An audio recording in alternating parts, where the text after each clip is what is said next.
Hello, Zero, this is Charlie 22. Zero, this is Charlie 47, ready to give SITREP. Charlie 81, contact, wake out. Delta 43, roger, over. Charlie 47, proceed with your SITREP, over. Charlie 47, thank you, Zero. We are on the southern slopes of the ice mountain. Grid, Delta Uniform, Pharma 7, tree. Hello, Zero, this is Charlie 81. We have incoming artillery and small arms. Request air support. We are under constant fire from snipers. At least 2 flip-flops up there on the Hello, rocks. Zero, this is Charlie 81. We have incoming artillery and small arms fire. Request air We have support. made contact with our RPGs and jippies, but are unable to move forward without close air Hello, support. Zero, this Over. is Charlie 81. We have incoming artillery and small arms. Request air support. Hello, Zero, this is Charlie 81. Radio check, please. Radio check, please. Charlie 81, this is Zero. Sorry we lost you there. SITREP, please, over. This is Charlie 81. We are under heavy artillery fire from a range of approximately 6 kilometres, maybe 10. Request air support ASAP. They have an ISTAR asset overhead in the sky and artillery and are engaging with 14.5s. We're sitting ducks here. We have now suffered a direct hit on our forward position. 3 dead. No, 4. I can't see with the mist and the blood. The shells are continuous. Our commanding officer is... He's down. He's gone. Request air support. Over. Charlie 81, we have 2 A-10s in transit. ETA 6 minutes. Hang in This there. is Charlie Over. 81. I've been hit. We've got missiles and mortars falling on us like rain. My entire platoon has been obliterated. I'm dead. Repeat, I'm dead. Damn it all. I hate being dead. Attached to MOD. I'll tell the Colonel you're waiting. Colonel Bradley Shoreham. A man who nearly started a war between Britain and its NATO ally Turkey. Thank you. Operation Scarlet Mountains wasn't my first wargame exercise, but it was the largest I'd ever been involved in. A truly massive affair. They had 3 aircraft hangars in an army base in the south of England, dedicated to a simulated war in various imaginary countries. 6,000 British personnel were in place, hooked up by radio to hundreds of other Rapid Response Corps soldiers at their bases in America, Spain and Germany. We were fighting the Reds, an imaginary people invented by Bradley Shoreham, the author and creator of this entire fictional war. Good luck, Mr. O'Donnell. Thank you. I don't know what to expect. Well, I'd like to say just be yourself, but that would defeat the object somewhat. That would. You despise us, don't you? What? The British Army, officer class, people like me. No, I don't. Working class boy made good, dirt under the fingernails, metaphorically. Despite all you've achieved, you've still got a chip on your shoulder. No, I haven't. No? I stand corrected. I thought you were just another chippy paddy, despite your M.A. Oxon. Oh, you're wrong on all counts. I'm not chippy. I reject the word paddy, and I don't believe in honorary M.A.s. Ah, now who's been the snob? I suppose you've got relatives who are still proud of being ex-IRA. I bet they sing their rebel songs of a Saturday I'm a night. Protestant. Did you read your briefing papers? You're all paddies in my book. My answer to the Irish troubles, sail the whole bloody island out into the Atlantic and pull the plug. Don't you read the newspapers either? We have peace now. We have peace now, sir. What? Call me sir. For the purposes of this exercise, military discipline applies. You will call me sir, and you will salute. Sir! At ease. Sir, yes, sir!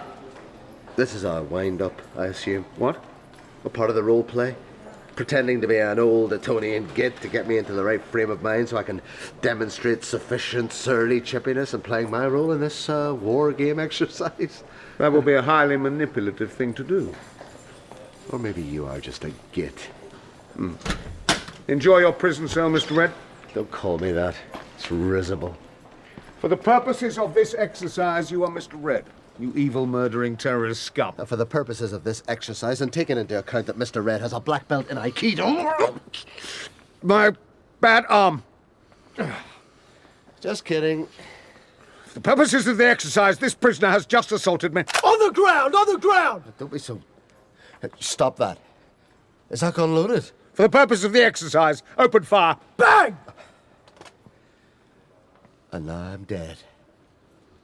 Hey, you're gonna lose this war. You'll do.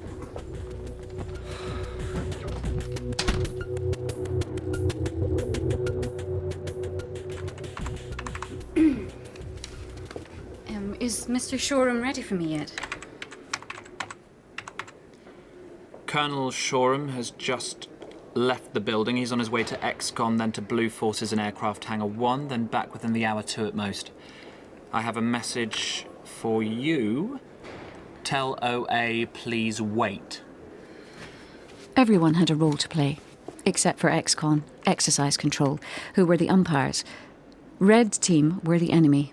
In reality, a bunch of British soldiers playing merry hell with their fellow officers. Blue team were the training audience, aka the Allied armies, including the Brits. And we all took it very seriously. Even me, the numbers wonk. It's my job to count how many bullets get fired and how fast, and how many people die on either side, and turn it into graphs and ratios. Even death can be a ratio. Going well, sir. The exercise director was General Gibbs, chief umpire of this shooting match. I never met him, but I saw him from a distance. One of those lean, scarily fit older men. Bradley called him the Whippet. What? Going well. I wouldn't say so. It's a bloody shambles. Blue Forces are being thrashed in every contact. I may have to intervene. Maybe take command of a few platoons. Sir, I'm not sure that's appropriate for you to... Well, Yes, Bradley. nothing, sir. I know I can't intervene. It doesn't mean I have to damn well like it.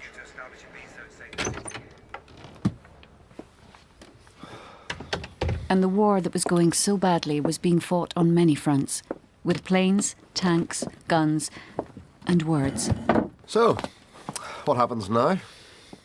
I interrogate you. Let me get myself sorted first.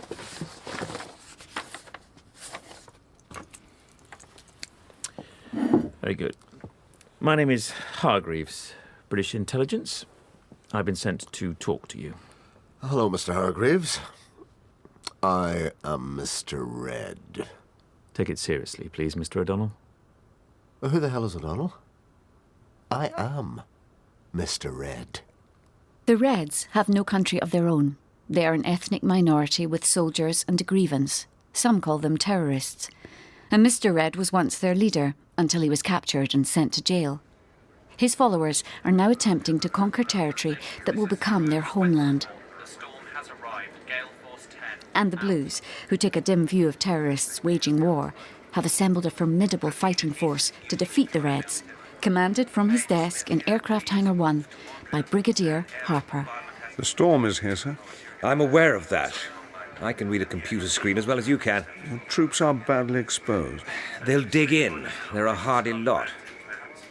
You might have been better advised to wait 24 hours before launching your assault. With the wisdom of hindsight, all things are easy. There was a weather warning. I made a judgment call. Very good, sir. Have you read the casualty list, sir? 203 soldiers dead, 300 more injured, and Kazivaked. The worst British fatalities in a single contact since the Second World War. And that doesn't trouble you? They have the high ground. We're proceeding through the Greenland territory, which is thick with ethnic Reds. Our intelligence services dismally failed to warn us that the Reds in the Scarlet Mountains are equipped with unmanned drones and state-of-the-art missile systems, including an entire batch of Hellfire missiles. We were told we were fighting a bunch of mountain-dwelling guerrilla terrorists with AK-47s, and instead we're up against a modern army. Despite that, we've inserted 2 companies into the target area and bombed the devil out of their command and control center. We're doing all right. You are. By the way, the casualty list I was sent had names on it. It's normally just numbers, but you've got actual names. One of my little tricks.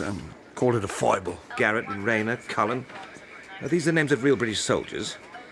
I'm not sure I'm enthusiastic about your foible, Bradley. This gave me a nasty turn. These are the men who died in the Battle of Maiwand in the province of Helmand in 1880 against the Ayub Khan. The reason for using the names of real British corpses, sir, is to focus the minds of the training audience. It's only a game now. Sooner or later, this will be real life. Fair enough. I should have waited till the storm blew over. Who knows? Don't look back. You have a battle to win. So. Can I have a cigarette, please? Sorry, it's not allowed. Oh, my character smokes. My character doesn't let him smoke. Well, this is going well, isn't it? Emma, Macintosh. And finally, at 10:34 a.m., Yes. I met Bradley. Lieutenant Colonel Bradley Shoreham. Ow! Oh, sorry. Oh. Not to worry, happens all the time. Firm handshake, bravo. He was the exercise writer for this entire war game. He scripted scenarios, he wrote character profiles, he doled out the weaponry. Hence, he was God. But he had a damaged right hand, and I didn't realise in time. I prefer a left-handed handshake. My trademark, you might say. Right, let's hop in the Land Rover. I want to shake up the advancing British forces. Most of the soldiers on this exercise were in the aircraft hangars, but the blue soldiers at the sharp end were out in the field, literally, sitting in tents 2 miles from their barracks in a muddy country field, watching the war they were waging unfold on their computer screens. We've met before, haven't we? Not exactly, but we were on the same training exercise 2 years ago. Operation Assegai. Ah, yes. We took out a Taliban stronghold with a platoon of Gurkhas and 2 Apache helicopters. Indeed. In Aldershot. I remember you. Jeans and T-shirt girl. That's an odd thing to remember. Who are we going to see? Lieutenant Colonel Mackay. He's leading 2 companies in an assault on the Scarlet Mountains. What grade are you, Miss Macintosh? C2, equivalent to a major. In theory, perhaps. Please take my advice. Don't ever tell a serving officer you're a major. Second point. Phony rank or not, you should be in uniform. It all helps to add to your authority. Well, thank you, Colonel, but I'm here to give the benefit of my scientific expertise. I don't think my authority is in question. T-shirts, trainers, cargo pants. With respect, I have a first from Oxford. I was a junior fellow at 23, then fast-track civil service. I know more about military strategy and weaponry than any general in the British Army generals are all idiots. I don't need your help. There's nothing to brag Any about. help in asserting my authority. Are we clear? Perfectly clear. Could be clearer. You know, there was a time when I was a fellow to be reckoned with. Before the grey hairs and the bald patch and the crippled arm. I didn't mean anything. No need to apologise. You're absolutely right. I'm yesterday's news. You've done it all. You really lived, haven't you? Am I right? Oh, please don't patronise me. I wasn't being patronising. I was being condescending. That's a joke, by the way. They actually mean the same thing, but I suppose, as a maths graduate, you wouldn't necessarily know I that. know what patronising and How did you know that I'm a maths graduate? Did you really just say the generals are idiots? I researched you. Those photos on Facebook. Whoa. I'm allowed to abuse the military leadership because I'm no longer in the regular army. However, I do still have a territorial army commitment, which is why I'm entitled to wear these combats and rank badge. The uniform has a clear intended effect in that it enhances my authority in the eyes of the training audience. Plus, it helps me get into character. Congratulatory first. You're a smart lady without a doubt. But you have to act the role too. Which photos?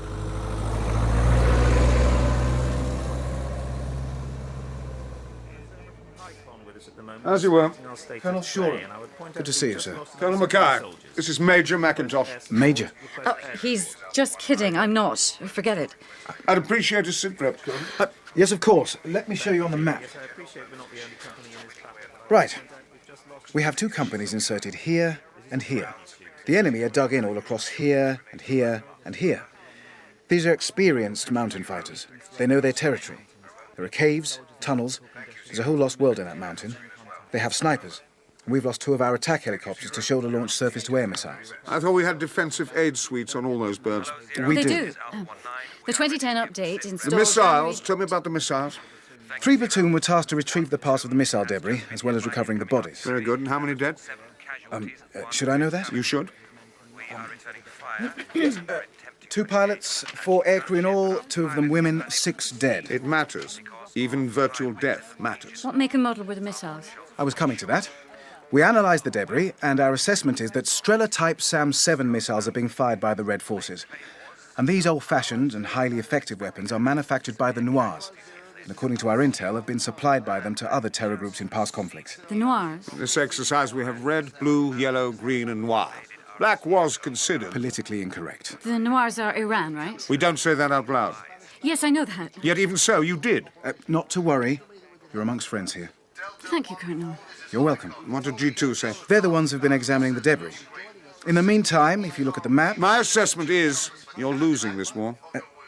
That seems a premature assessment. These people are 2 steps ahead of you. They don't just have missiles. They have plucky victimhood. I'm sorry. Explain. Yes. What are you on about, Colonel? Well, let me ask you this. Who are you fighting? The Reds. Who are? The enemy. Indeed. But also, they are the good guys. One of the most oppressed ethnic minorities on the planet, as defined in the exercise brief. These poor devils have been denied a nation for a century. They've been massacred with chemical weapons, disenfranchised, betrayed by all and sundry, and you're killing them. In fairness, we're attempting to kill them and not succeeding. But if you do succeed, what then, eh? Will you massacre them? Bomb them into the Stone Age? How do you think that will play with the world's press? Not your problem, of course. Politicians will decide all that sort of stuff, As you say, not my problem. To continue the sit-rep, the storm has passed, but fog is rising. We've scheduled 4 pre-fire ops, but intel on the ground is poor. The Reds have Osprey armor. They have 108mm heavy machine guns, they have K3 light machine guns, and Kalashnikov semi-automatic rifles. As discussed, they have surface-to-air missiles, and plenty of them, and medium-range fire-and-forget Javelin anti-tank missiles, which they're using to blow our men out of the Sangers onto the eastern face of the Scarlet Mountains. We've inserted a special forces team into the hills, but so far nothing but radio silence. It's a brutal war, Colonel, and to allay your fears about what the press will say if we bloody well win, I should inform you that's not currently on the cards. Happy? Far from it, but thank you for a fair assessment. Oh, excuse me. Damn them! The cheeky... Problem? Nothing. As I have explained, or perhaps I haven't yet, we are besieging the Scarlet Mountains with inadequate resources. The Spanish are held up. The Americans have not yet engaged. The Reds are far better equipped than we... Damn them! Damn them! What's wrong? The text message. I thought it was from my wife. She's pregnant, you see. We're expecting... It's not been an easy... Damn them! What did the text say? For the purposes of this exercise, we are the soldiers of the Redland Liberation Army, and we are holding your wife hostage. Resign your commission immediately, or we will... That's a nasty little trick. Nasty hardly covers it. I intend to complain to the exercise director. Good idea. Tell teacher. It won't do! My wife is... Leave my wife out of this! You were explaining, Colonel, your strategy for the assault on the Scarlet Mountains. We sit and we wait until the moment is right to attack. Colonel? What? Well, I'm sorry, but you've already told me the weather in the mountains is terrible now, and it's predicted to get even worse. Meanwhile, blue forces on the ground in Greenland are being attacked by ethnic Reds in a series of daring guerrilla strikes. To the west, the Reds have taken control of the city of Mondrian, and the Scarlet Mountain Reds have the high ground, and rockets that can reach deep into Yellowland. The longer you wait, the more Yellows will die, and the more absurd you will look, stuck up a mountainside, because you're too scared to get out there and bloody well fight. Then we'll advance. We'll do what the Peshmerga did in Iraq. We'll storm the enemy and winkle them out one by one. We'll root them out of their caves and hiding holes till we've killed every last bloody one of them. Colonel, the casualty ratios for such an operation... I don't care! I don't care! Damn them! All right. Game over. I'm calling Nodov. I'm going to phone the exercise director now. It was my idea. What? The threatening text message from the supposed terror cell. It was my exercise brief to the opposing forces team. I told them to shake you up. Psychological warfare. Get your mobile number, which is surprisingly easy to do. Send you a message, disturb your equanimity, for which you are generally renowned. Force you into a rash decision. If you send forces in now, it would be the biggest fiasco in British military history. Of course, it would be. It's up to you, of course. We learn as much from the incompetent failures of our commanding officers on these exercises as we do from their successes. You've twisted your knife. Spare me your damn sarcasm. I'm just an observer, Colonel. Sergeant Evans! We're pulling back. You say so, sir? Yes, I do, Sergeant. Once we've descended, give orders to establish sangers on the lower slopes of Mount Scarlet. Let the pre-fire ops go ahead, and we'll wait for the Americans. When the fog lifts, they can send their Spectre gunships and it'll be Tora Bora all over again. In the meantime, let it be known to every commanding officer and each and every embedded journalist that missile fragments manufactured in Noirland have been found. Colonel, I'm afraid you will need Observer! authorization. Please observe. These are my men dying out there. I'm not going to wait days for a decision on how and when to speak to the press. We're going to box clever on this one. Change the story. It's not about some poor oppressed Reds fighting for their freedom. It's about those wretched Noir beggars cynically using an ethnic group as their proxy army to win the hearts and minds of the lily-livered Western liberals. That's the real story. Our story. And when the world knows our cause is a just one, and when our army is bigger than their army, we'll come back and hammer the army till they weep. Not for me to say, but good call. You threatened my wife, you shit. Forget for the purposes of the exercise, you threatened her. Don't ever let me see you in the officer's mess, or you're a dead man. Roger that, Zero. I'll let the captain in charge. Right, thank you, Miss McIntosh. It's a pleasure, Mr. Shoreham. You're mocking me. I'm figuring you out. I'm free for lunch at 13:15. Join me if you wish. Will Mackay get into trouble for leaking the story about the Noir missiles? I'm pretty sure that's not part of his exercise brief. Who cares? I fight to win, Miss McIntosh. That was Bradley. Cunning, like a fox. I spent the rest of the morning at HQ, crunching data. Ammunition expenditure, resupply capacity, blue-on-blue ratios, opposed rates of advance. Bliss. Meanwhile, one of the most controversial and important battles of the entire war game was taking place in an office at the other end of the corridor. How much longer are you going to stay silent? Till my lawyer gets here.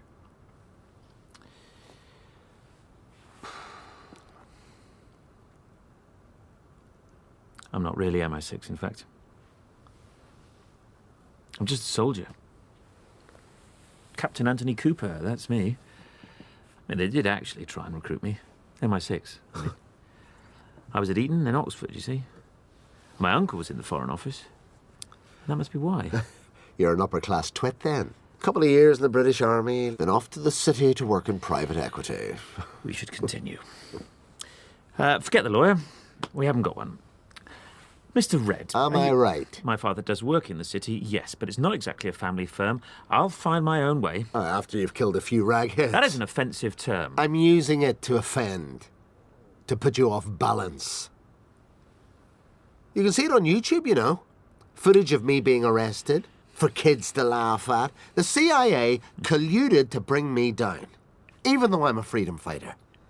I'll bet MI6 helped too, so why should I talk to you? You're not on YouTube. That is not in the character brief. In reality, it is.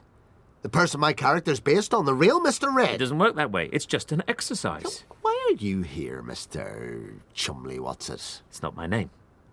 My character's name is Andrew Hargreaves. I am Andrew Hargreaves, MI6, as I've explained.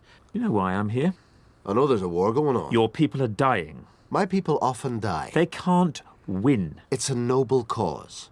A homeland for my people. But they can't win. Mr. Whatever, I'm a prisoner. I'm the only prisoner in a jail on an island off the coast of a country which, for the purposes of this exercise, we shall call Yellowland. I am subject to what human rights campaigners describe as white torture. I am alone. I rarely see my family. I have no companionship. I have my books, and I write articles and works of philosophy, and every now and again a human rights activist comes along and tells me how wretchedly I'm being treated, which, by the way, I had already noticed. I hate the Yellows, I hate the Americans, I hate the British. I refuse to talk to you. Get out, never come back.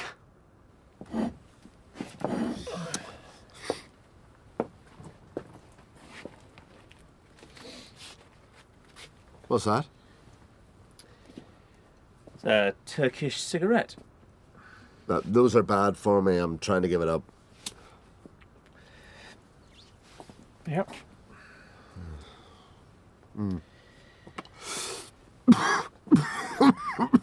Dangerous things. Less dangerous than being a freedom fighter. You're less stupid than you look, Mr. Hargreaves. Thank you. You're not a British officer at all, are you? You're real MI6, pretending to be a soldier who's pretending to be MI6. That's correct. Nice gambit. To disorientate me. It's a spur-of-the-moment improvisation.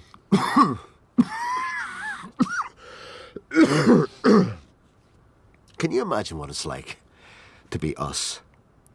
To be forbidden to speak your own language, to be sent to jail for singing a song in the red language, to be arrested for criticising your government. We know you have grievances. We're willing to help you resolve them. How? A deal. With who? The Yellows? Yes. They won't wear it. They'll have to. Pressure will be brought to bear. You'll bring pressure to bear. Ha! Won't help. My people need a homeland. This is not about your people and their homeland. I think it is. In this scenario, it is not. You are being duped. The Noirs are using you as a proxy army. They'll use you, then discard you. But we'll have a homeland. You'll be servants of Islam. But we'll have a homeland. You'll be pariahs in the international community. Do you really think the Americans will let this happen? This rebellion, this attempt to create a greater Red Land? I'll have no choice. You'll become the Palestinians. Ha! That's your argument, is it? Yes? No. You and the Americans treat the Palestinians like crap.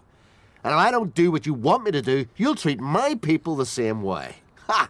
If you want me to help you, you'll need to do better than that. We want you to help us. Then I'll help you.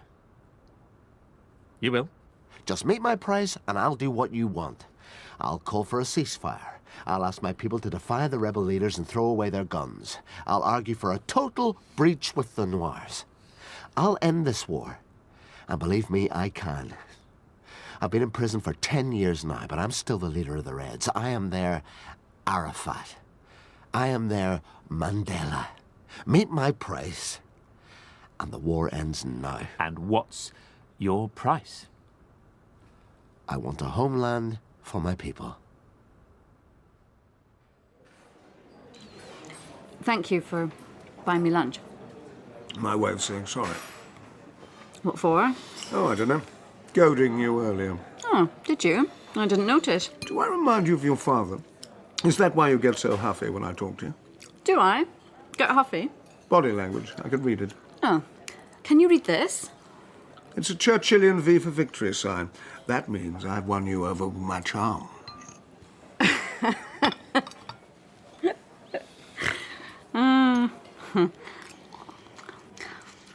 How many of these have you done?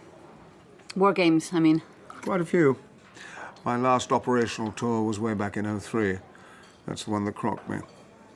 Operation Iraqi Freedom. The arm? RSI from all the paperwork. Really? No. You were shot? Yes, sniper. Ah. You won the Military Cross, didn't you? Oh, you researched me. I thought about joining the army once. I was in the territorials. I got talked out of it. My father was a general. I know. Still alive. Annoying old duffer. Shock of it is realizing that's who I'll be one day. Sooner or later, if not already. That's why I was so put out when... No matter. That'll be me. Crotchety, reactionary, full of guff about how it was better in the good old days. Was it? For the average soldier, no. These are the golden days. Forget Northern Ireland. We get to fight in real arenas these days, real wars. Wars worth fighting. But are they? Worth fighting, I mean. I couldn't say. No, not because I'm stupid, I hasten to add, but because it's not my job to say. It's not a soldier's job to make decisions of that kind. Unless you live in a military dictatorship, You that must is. wonder, though, sometimes. This is a war worth fighting. This one. That's how I wrote it. A war we have to win, by fair means or otherwise.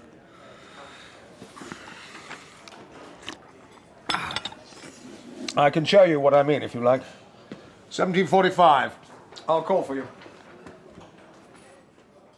I want a genuine homeland, large enough to accommodate all my people, not a governorate. You're not listening to me. That's because you're spouting the same old, same old. I'm tired of it. The lies, the broken promises, the realpolitik. I want a homeland for my people. I am not authorized to offer you that. Then let me go back to my cell and let your soldiers die. Mackay has withdrawn his forces. Did you know that? I know that, sir. It's a major setback. It's his call, sir. And he's been leaking information to the press. Well, to Corporal Charlie Jones, who's playing the press corps. Political games. That's not what all this Fight is. fire with fire, sir. Perhaps, even so. This battle's turning into a fiasco for our side. The enemy are bedded in on Scarlet Mountains. They've annexed part of Yellowland. Their area air defence is sophisticated. We're barely laying a glove on them with our bomber sorties. I'm not convinced you've planned all this. Anyway, I've made a few changes. Yes, General. To the exercise? Yes, sir. That'll come in handy. Provided you don't undermine the underlying unity of the scenario, sir. I've reduced their troop numbers. Unrealistic. It's based on the actual numbers of guerrilla forces available to the PKK in Turkey and Iraq, sir. We put quite a lot of work into that. Yes, but it's demoralising for our troops to be so outnumbered. And they have far too many fire-and-forget missiles, almost as many as we do. It's virtually a level playing field. Well, you're the exercise director, sir, so it's your call. Having said that, the size of the Red virtual missile stock is based on an assessment of the missile capability of Hezbollah in Lebanon, who, as you know, are the existing and all too real proxy army of Iran. It's a legitimate extrapolation, granted our current scenario, which is based upon the possibility of an Iranian proxy army attacking a country that is part of NATO. Be that as it may, it looks to me as if our side are never going to be able to win. Well, that's no reason for cheating, sir. What? Who's cheating? Are you accusing me of cheating? Of course not, sir. Perish the thought, sir. I just meant that it's smart of you to make it as hard as we can for our boys.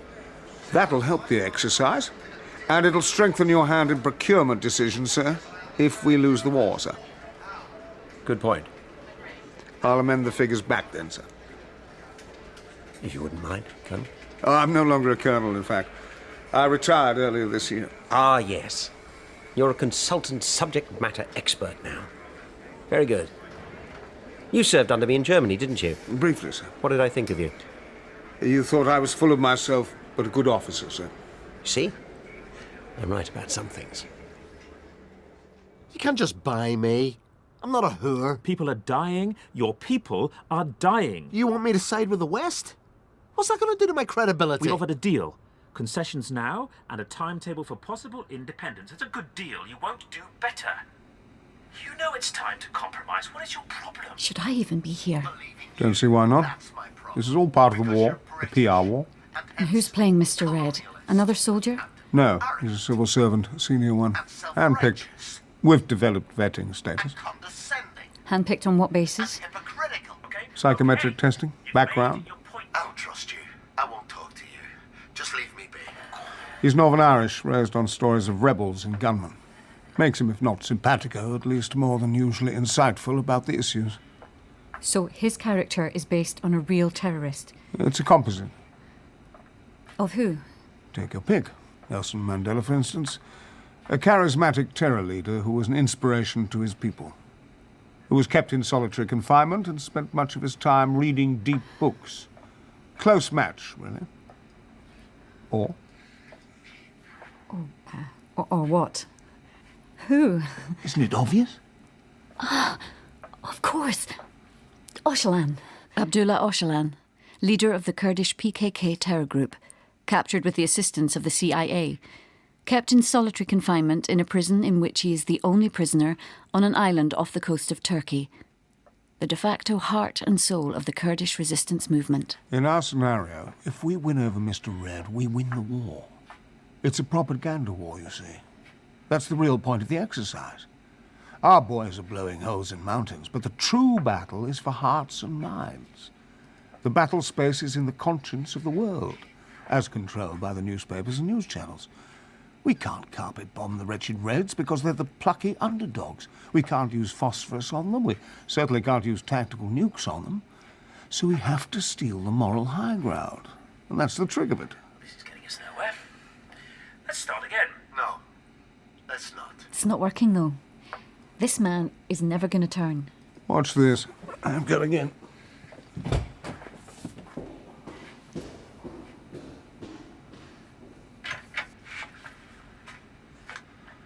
For the purposes of this exercise, this is an offline inject. I'm Mr. Langley, and I work for the CIA. You can't interrupt the role play, sir. Yes, I can. Stand down, Mr. Cooper. Sorry, Hargreaves. There are lessons to be learned from this. Namely, you're the wrong man for this job. Out.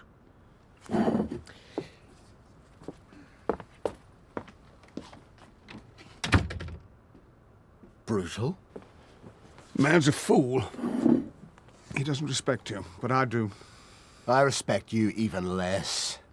It was the CIA who got me put in this place. And come to that, it's the Americans who betrayed my nation. We were promised statehood by Henry Kissinger. That's not in your briefing notes? Yet it's true. Yes, it is. So I ask again, why should I trust you? Because we're America and we have the power. If you do a deal with us, it's a deal worth doing. Call off your attack dogs, Mr. Red, and we will make it worth your while. I need written assurances. I brought written assurances. I need to read them. Then read them fast. People are dying out there, your people. I need to know, in principle, do we have a deal? I get out of jail? You get out of jail.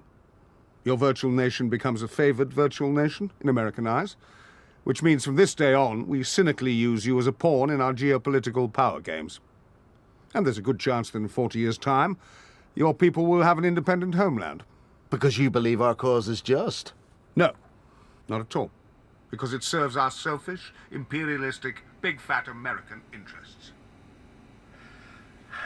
Then we have a deal. Nice finish, Bradley. You guys planned this? Planned it, rehearsed it, executed it. My idea initially, but Bradley's a pro. He saw the value of my approach completely. Forget good cop, bad cop. This is good spook versus bad spook. And let's face it, no one ever does a deal with the good guys. Charles? Sir? The Minister's arriving in ETA 15 minutes. Can you make sure everyone looks busy? Yes, sir. Attention, please. We have incoming ministerial presence. Try to look like you know what you're bloody well doing, eh? Sir, we've got a confirmed report. The Reds have declared a ceasefire. Not yet. Not yet. It's too soon for us to win. Their leader, Mr. Red, has called for them to down arms. Another one of Colonel Shoreham's strategies. Damn the man. He's spoiling a perfectly good war. Also, sir, we have the Turkish Prime Minister on line 4. Nonsense. The Turks aren't taking part in this exercise. Sir, this is not part of the war game. The Turkish Prime Minister is on line 4. Right. It doesn't seem fair. The army is never fair. What will it mean for you if the Turks do make a formal complaint? Sticks and stones. I'm not a serving officer anymore, remember? My real worry is there's a rumour that the Turkish Air Force are planning to shock and awe my house in Cromer. Well, then I hope you've got forgiving neighbours. Oh, I do. Are you okay? Bradley? I'm fine. Not to worry. I expected this. Well, not quite so bad as this, but certainly something that involved a flood of colourful language from a senior officer. Here, let's finish this extremely mediocre Chardonnay. A toast. Thank you. To victory, nefariously achieved. To victory. You see, the war game was run by the ARC, a joint Allied rapid reaction force which includes the Turkish army. But the cunning of Bradley's scenario was that it was eerily reminiscent of the real-life situation between Turkey and its population of Kurds. Hence, the Turks were not invited to participate, in case they threw a hissy fit. But then they found out, and hissy and fit barely covers it. For the rest of that day, and for months afterwards, Bradley's name was the same colour as mud. The thing that consoles me in this dark moment is I did a good job. I know I did a good job. And the Whippet knows it too. General Gibbs, Yes, he just won't even admit it. you look exhausted. I suppose I am. Well, this is my baby. I created this war game. I've spent hundreds of hours pitting numerous imaginary countries at war. And it takes it out of you. I mean, so many things to remember, so many pieces to the puzzle. And it only makes sense if you've been there, out there. In combat. Men die. Friends of mine have died. I've been shot. I've killed. I mean, Lord knows how many insurgents I've killed. Or caused to be killed. That's war. War isn't hell, you see, not unless you're an Afghan villager and the heavens erupt with missiles like aliens attacking Earth. Then it's hell. But for us, it's a pattern, a glorious pattern. And moment by moment, it's... Sorry, I'm rambling. Oh, I don't mind. Cracking on, that's what we called it in Afghanistan. We crack on, we do the job. We define the job, we do the job. That's your soldier for you. You had a good war there, in Afghanistan. I had several good wars, but a bad career. Too contrary. Serves me right. What's the time? I need to brief the minister now. Then... Well, then it's, it's after action reviews. Lots of them. Lessons learned. Maybe we'll meet again. For another one of these. What? Yes, perhaps.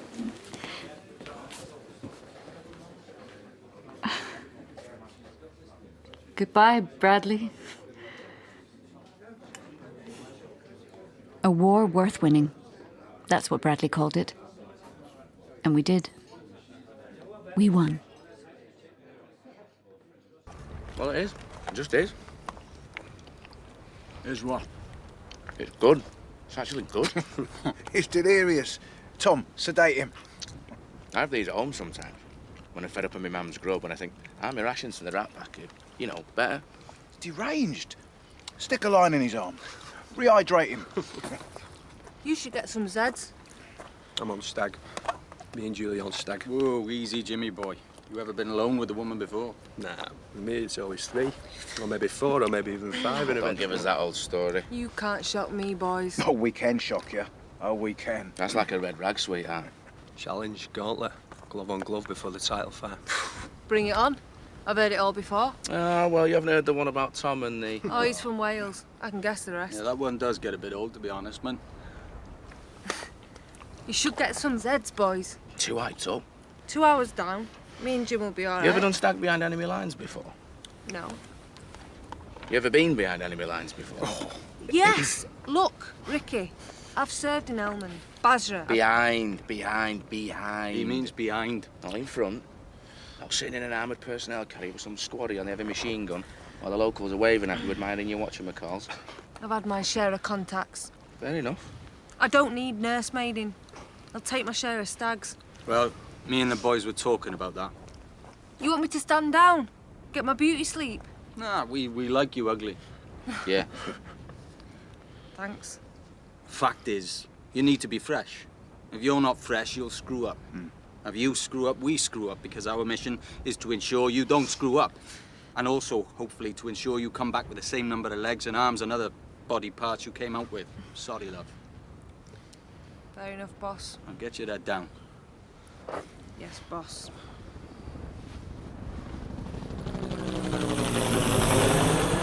Strike camp.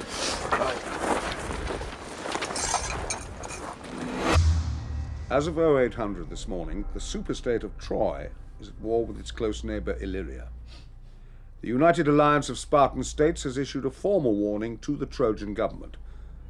Meanwhile, internet servers in the Spartan nations have been hacked and massively disrupted. And our suspicion is that the Trojans are behind it.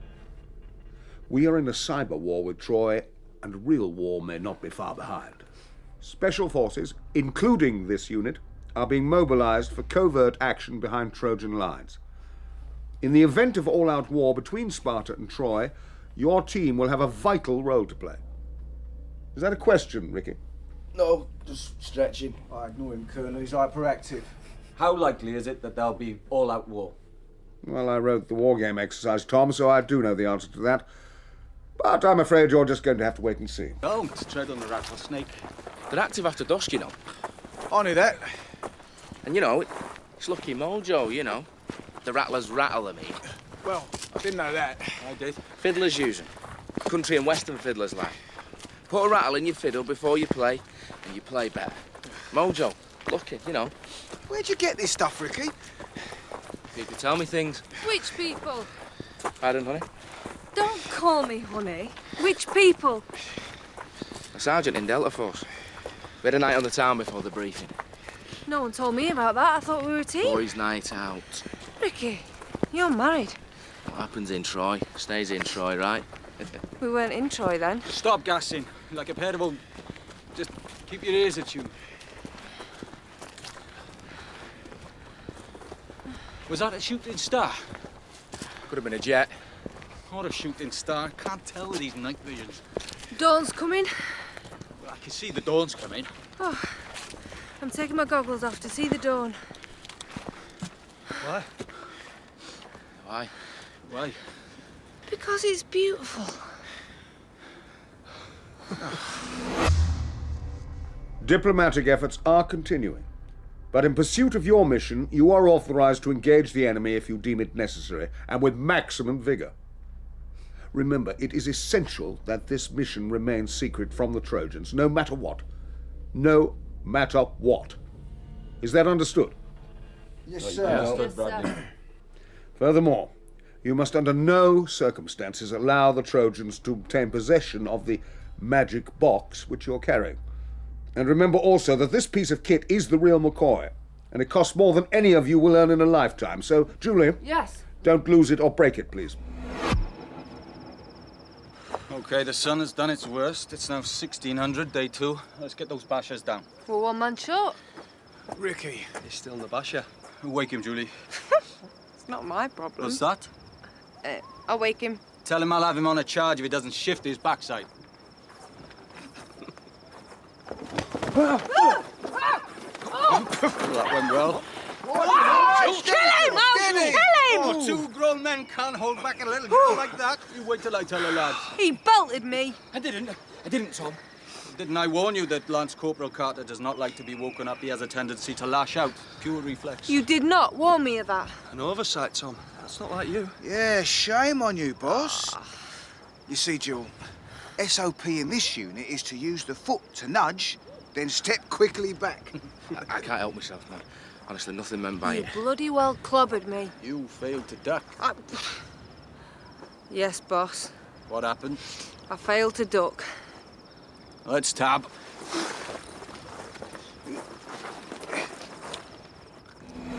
The Trojan nation has nuclear weapons, as well as chemical and biological warfare capacity. And it has a formidable army and navy and air force. And if it continues its expansionism and aggression, we may be facing a World War III scenario. This is not your common or garden war game exercise. This one is the war we never fought with the Russians, and hopefully will never fight with the Trojans. The terrain into which you'll be inserted is mountainous in the extreme, and so you will not have vehicles.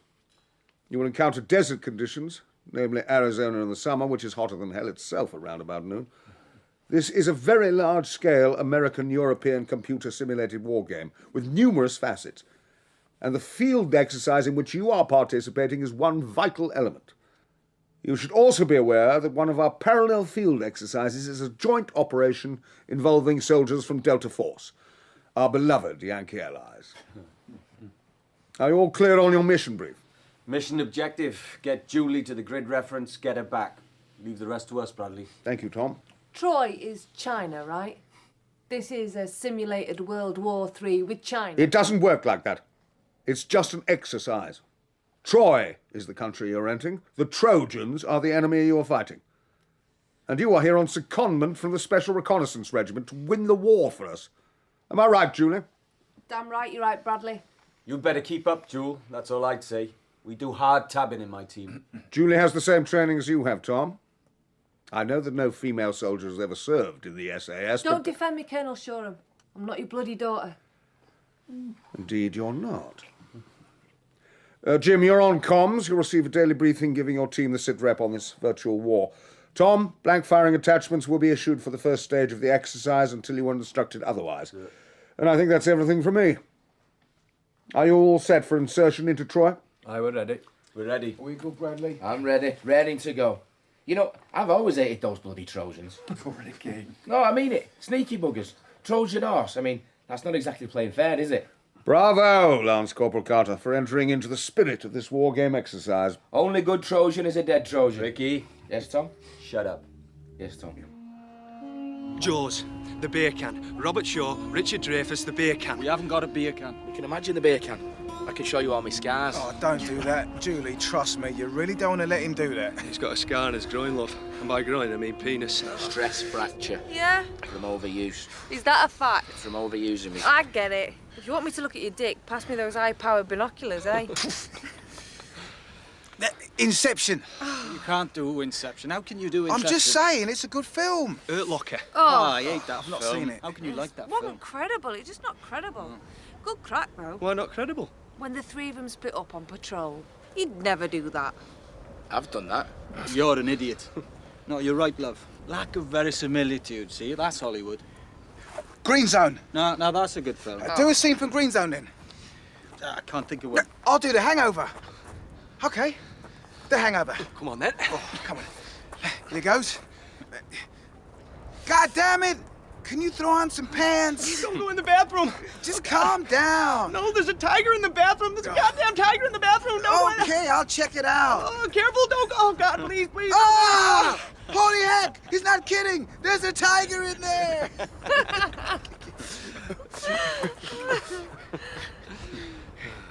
Trinity in The Matrix. You're gonna do a scene. Trinity in The Matrix. You know The Matrix? Of course I know The Matrix. The answer is out there, Neo, and it's looking for you. Matrix 3 really rocks. It's well and truly a classic. Are you watching? Trinity, Matrix. Go on, then. I'm psyching myself.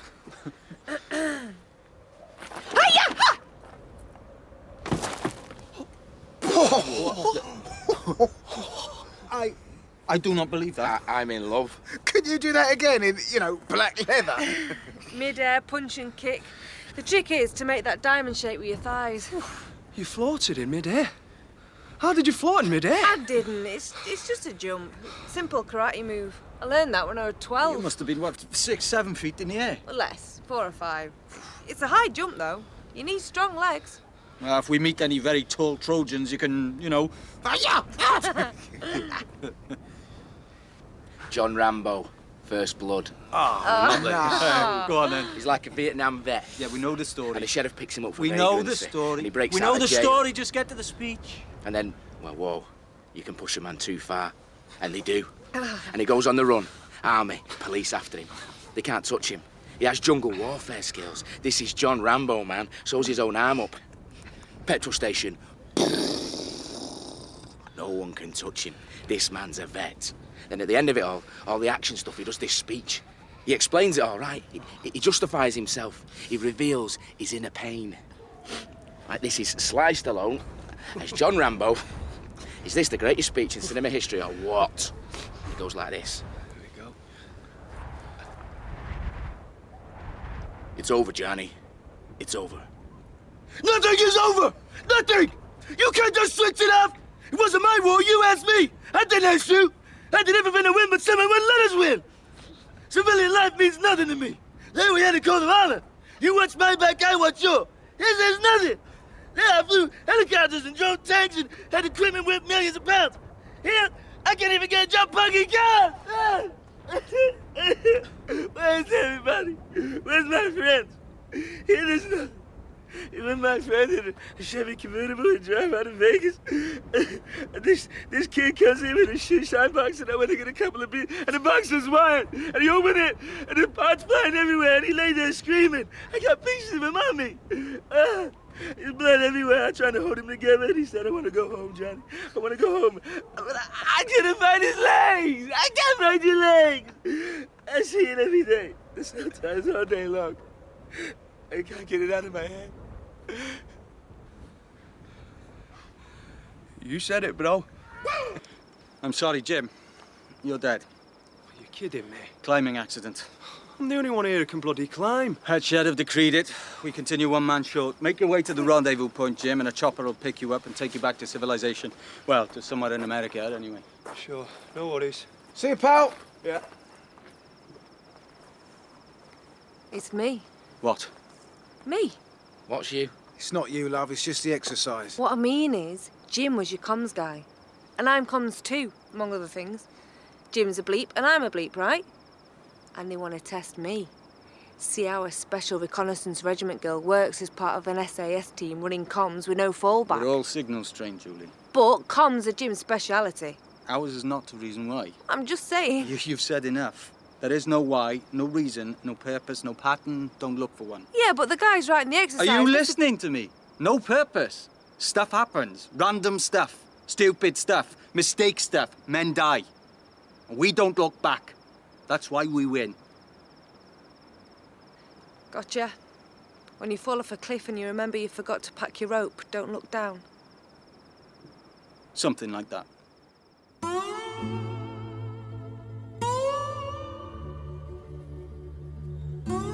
Hello, Echo 47, this is Zero. For the purposes of the exercise, you are being ambushed. Over. Echo 47, Roger. Out. Ready for some action, Ricky? Andy! Julie! Tom? We are about to commence a training exercise using live ammunition. Please detach your blank firing attachments from your SA-80s.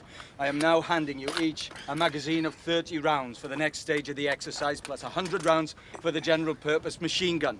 Our enemy are very probably Trojan special forces, and they are lying in wait for us among those rocks.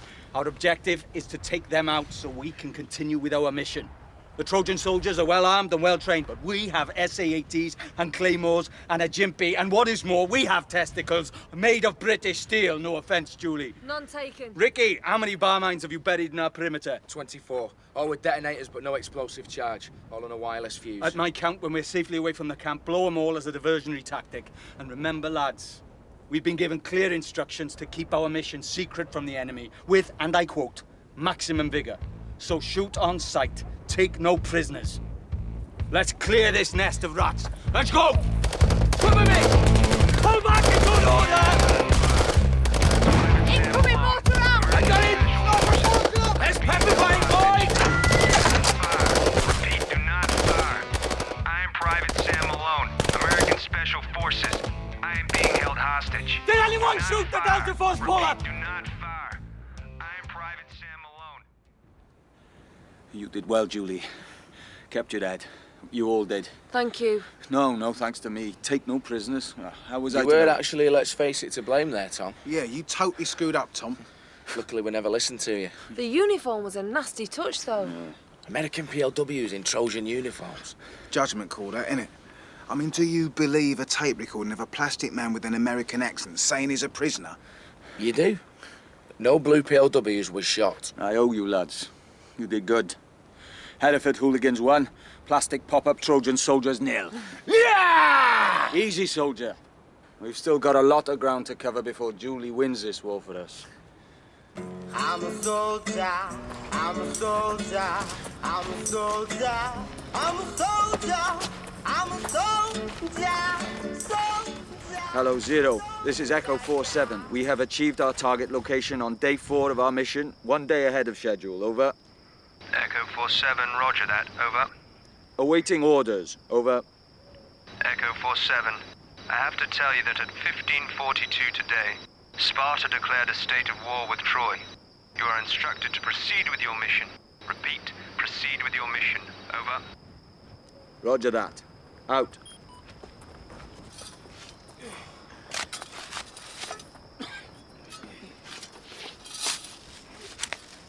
You okay there, lads? We're fine. Yeah, thanks for asking, Julie. Not getting tired? We're fine.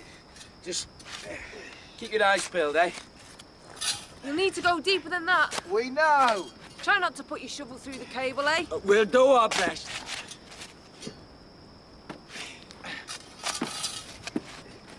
Julie? I'm on it. Do your stuff. Get your magic box out.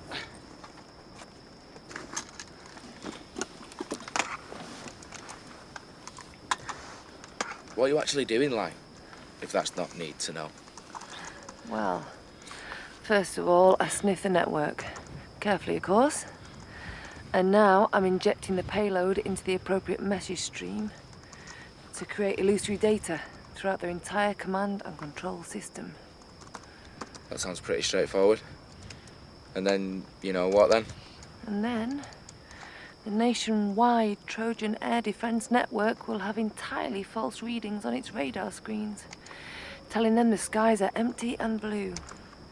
Until some Trojan nerd notices that their readouts are unvarying, which should probably take about an hour.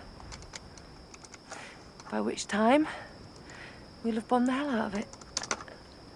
I'm done. We're done. Call it in, Tom. Call it in. 0, this is Echo 47. This is Echo 47. Mission objective has been achieved. Mission objective has been achieved. Over. Roger that, Echo 47. Out. Boom! That's it. That's it. We won the battle. We won the battle.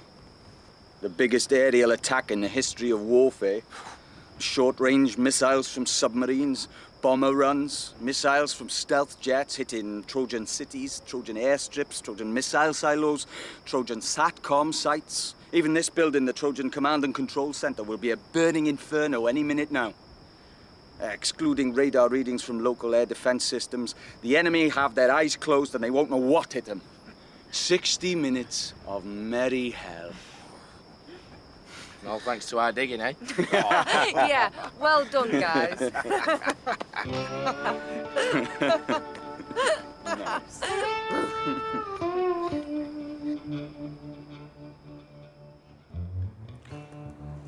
Tom! Keep your position. It's important you keep your position. I know that. I could live here. And his owner and me, I could have a ranch, raise cattle. What do you know about raising cattle? You feed them, you kill them, you eat them. What's to know? Tom! What's your problem, Julie? I need to piss, boss. Keep your position. I can hear the Merlin. Negative to that. I can hear no helicopter. I can be in the bushes and back in less than a minute. I can hear it. Stay. Tom! Piss your pants, soldier. I'm not pissing me pants. Then drop your trousers. Do it where you stand. But if that chopper arrives, I want 4 infrared torches pointing up to act as its landing lights. Even 4's not enough, not really. You want to land one of those beasts in the pitch dark with only 3 invisible lights peering up at you? Those guys are good, but they're not that good. Go on, do your stuff, Jewel. We won't look. Look all you like. I don't care. Boss, I need a piss. Keep it zipped. Can't blame a man for trying. All done? I can hear the chopper. You can't have heard that before now. It's my superpower. I can hear the helicopter fly before it takes off. Bullshit. Yeah, it is bullshit. I'm BS, man. Because I once stood on radioactive crap and it enhanced my ability to talk rubbish to enlisted men. Is that actually, true, boss?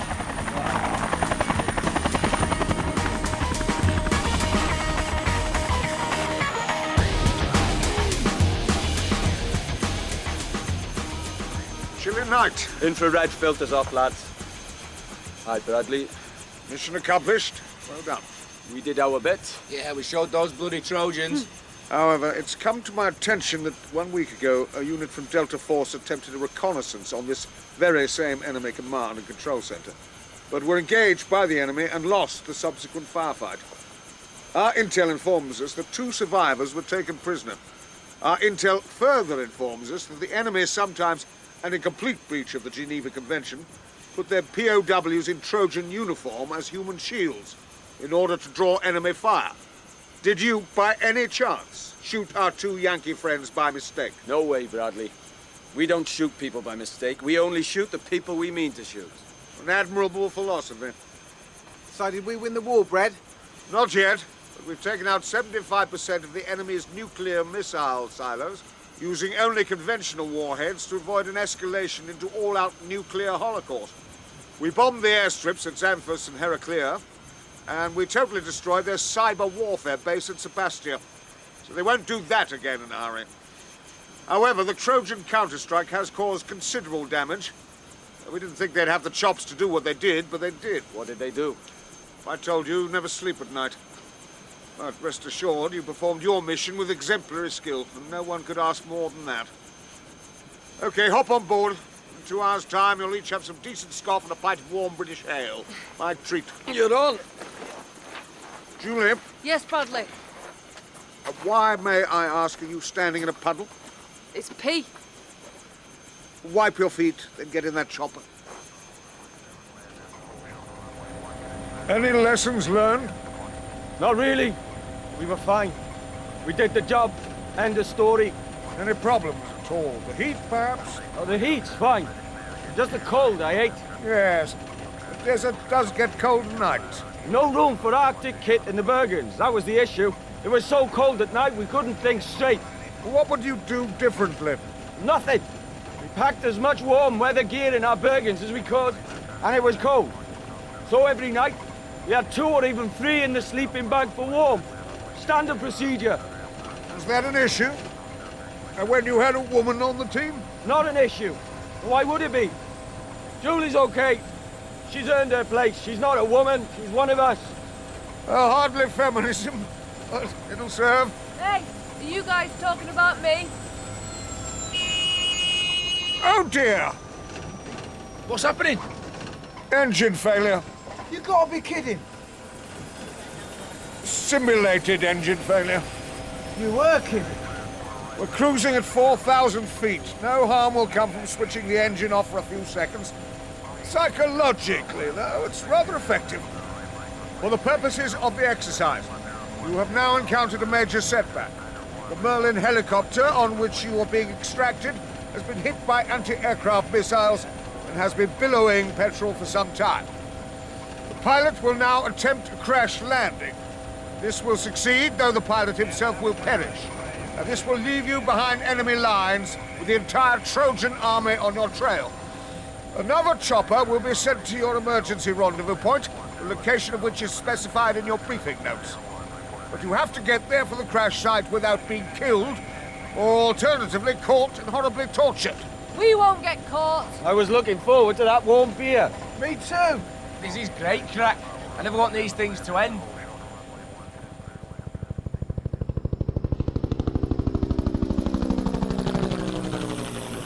He's a sly one.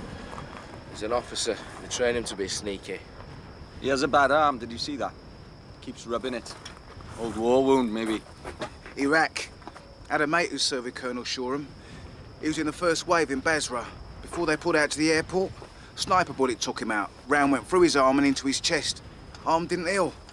Now, he does war games, consultancy. Earns a packet, so they say. Yeah? Yeah. War gamed an environmental disaster for a big oil company last year, so I heard. You can imagine. Oil money. Well, that's the racket. I might get into that. Okay, lads. It's nearly dawn. We're in the Trojan desert, we've saved civilization, and now we have to save our own sorry asses. We've got some ground to cover. Let's tab. Ricky, get lower down. Your backside's visible. I'm doing it.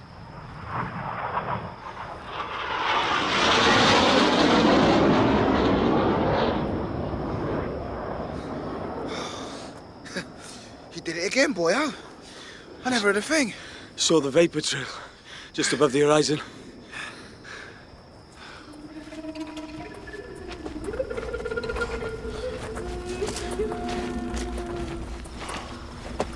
Hard tabbing, eh? Hardest I've ever known. And I've been some places. Colombia, the jungle. Not as bad as this. The heat. But we can't tab at night. Not on these cliffs. Tom? Don't talk. Just walk.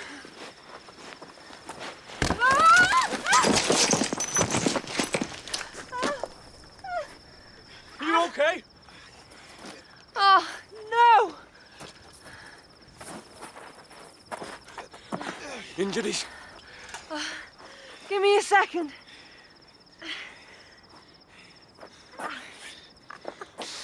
Ankle. Broken, sprained. Right, let's strap it up. My ribs. I'm not breathing. Not breathing is. Yeah, all right, we get it. If you puke blood, that'll be a punctured lung. Well done, Ricky. I was just saying. First aid kit. Julie, undo your webbing. Let's get your tunic off. Ricky, take your Bergen, split the ammo and the bedding into the other Bergens. Julie, you're going to have to walk. We can't carry you. I can walk.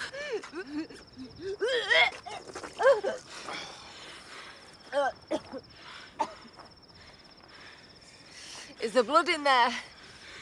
Not enough to worry about. Give me the magic box. I'll carry that too. I can't let you do that, Ricky. Julie, we're going to have to strap up your ribs, OK? And then, that's Tab.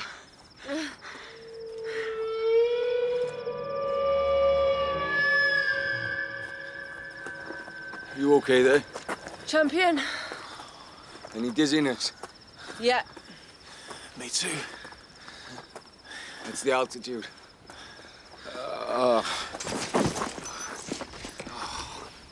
Ricky just died, boss. Fat chance. Heat exhaustion. Get an IV drip. Julie, drink some water. Chocolate. Need energy. A chunk. No more. Water. How's that IV going? I can't find a vein. Stick it up his backside. I'll find the vein. No, Nick. Ricky, Keep calm going. down, Ricky. I just want to kick. Andy, watch out. I want to kick. Nice bit of ducking, soldier. Julie, you grab one side, I'll grab the other.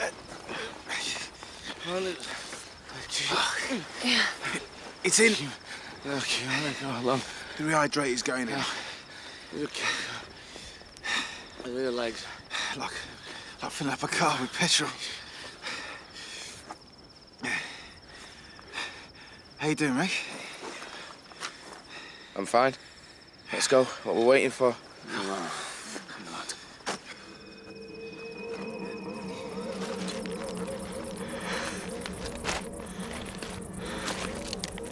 Tom! Tom! Tom! Don't waste your minute.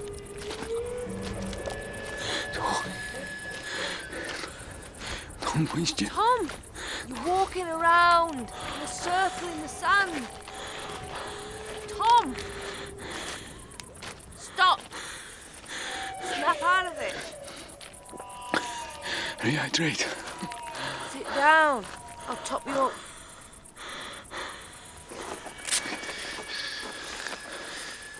Why have we stopped? Where's the Randy? We're on. Why is it so hot? Roll up your sleeve, Ricky. I'll rehydrate you too. Come on. How'd you do it? Bust ribs, sprained ankle. You're just a slip of a girl. How are you out-tabbing us? I just can. Not much upper body strength, but I can do the cardiovascular stuff. I just can.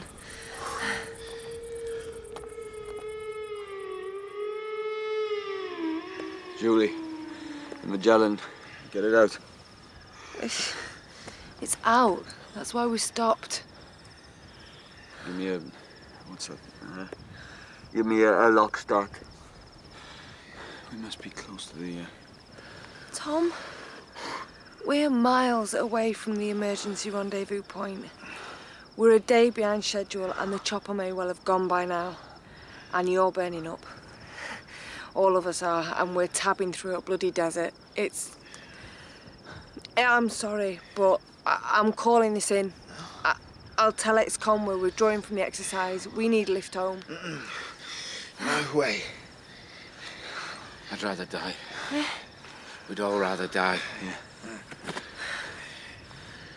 Have it your way. Go on.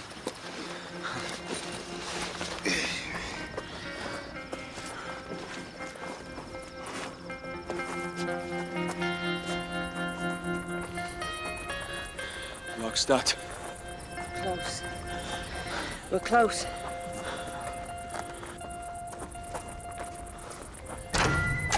What's that? Pull up! Nice work, Ricky. Bloody ambush. They tricked us into coming here. Still part of the exercise. Plastic pull-ups in the middle of the desert. Move back, Ricky. Let's find cover. There! A hostage. You killed a pull-up hostage. Well, that's a dirty trick. I've never killed a hostage. Not in Hereford, not in the jungle, and not here. Exercise! Halt this exercise! Ceasefire! Ceasefire! You're out of position. This is a Delta Force training ground. Can't you read a map, you stupid, limey bastards? Easy, son. Don't you son me. You're using live ammo in a location that's off-limits to British personnel. You know what you've done? Whoever the hell you are, Sergeant Tom Llewellyn, B Squadron SAS. You lower your voice. I'll tell you what you've done. One of your ricochets hit an American soldier. Head wound. Head gone. He's dead. A pull-up? I shot a pull-up! Ricochet, Rick. I shot a bloody plastic pull-up! You killed a U.S. Special Forces soldier. This is not part of the exercise. Repeat, this is not part of the exercise. A man is dead. Show me the body. Stay away from me and my people. Hey! This is a live training area. Those weapons do not have blank firing attachments. You lower those rifles immediately or you will all be court-martialed. You heard the man. Yes, sir. I want to see the body. Pay my respects. I would do the same, fella. Hell of a punch, that. What was his name? The soldier. Killed. Mitch. His name was Mitch. He was a big, ugly son of a bitch. A lot like you, you big, ugly son of a bitch. Not your fault, Ricky. Mitch.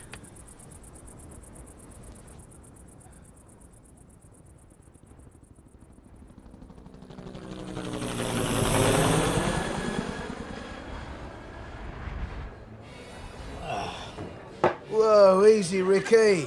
I'm a happy drunk, me. Drunk, happy. That's one way to rehydrate. You guys, without me, you're lost. Yeah. Still, these things happen. You can't be. Leave it, Jim. Yeah, you weren't there. I wasn't. If you'd been there, you wouldn't have done nothing different. Probably not. Blue on blue. Ricky. Bloody Yanks. Always in the wrong place at the wrong time. Can we change the bloody record, guys? You better go, Tom. I'm going. Sober might help. Not when you're meeting the brass. Save me some whiskey, Rick. You must be kidding. Good man. Tom? What? Oh, nothing. You know, you're a truly useless soldier, Julie. I virtually had to carry you on that last stage of the mission. I remember. Consider this an informal debrief. Understood. Your full after-action review will take place at 1800 hours in the mess hall. Understood. If there is a court-martial, a lawyer will be appointed for you, or you may appoint one of your own. Understood. How's the team morale? Fine, sir. All injuries sustained were minor. Julie's on the mend. Ricky's dead drunk, but he'll be his usual annoying self by the morning. Mission was accomplished. The blue on blue was a tragic accident. Yes, sir. How do you feel about it? It was a tragic accident, sir. Whose fault was it? It was a tragic accident, sir. And by definition, a tragic accident is nobody's fault, sir. That's because it was an accident, sir, which happened to be tragic, sir. Agreed. Sir. And yet you must be pretty pissed off that someone gave you a rendezvous point grid reference that happened to be smack in the middle of the Delta Force training zone. Not for me to comment. That's very professional of you, Tom. But even so, I know I'd be pissed off if it was me. But it wasn't you, sir. Fair point. Who was it? Who screwed up? It was an American soldier. A young lad. He got his grid references mixed up. He gave you the grid for one of the American teams who were being evacuated from Trojan territory. Why the pull-ups? They were for the Delta Force team. It was intended to simulate an ambush at their rendezvous point. The pull-ups are triggered by ground contacts, but you guys set them off before the Delta Force team reached the clearing. That adds up to the mother of monumental screw-ups, sir. True. Yes, that's very true indeed, Tom. But now, let's be practical. I'll be giving a joint after-action review to the officer concerned later today. It will, to say the least, constitute a major learning curve for him, which, of course, is the primary purpose of such a training exercise. They say the American Special Forces who invaded Grenada had their watches set an hour wrong. Literally, their watches were wrong. Well, I've heard that too. Such things happen. Cock-ups happen. It's in the nature of war. Am I the fall guy here, sir? It has been suggested to me by a very senior officer who is also in charge of this entire field exercise that you and your team were negligent in not switching from live rounds to blank firing attachments for this final stage in the exercise. We didn't know there was a final stage to the exercise, sir. You bloody well sprang it on us. Don't get lippy with me, Sergeant.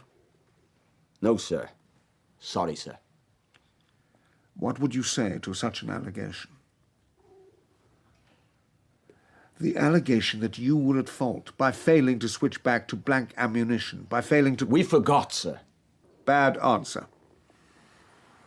We are in the regiment, sir. We train with live rounds. We always have and we always will.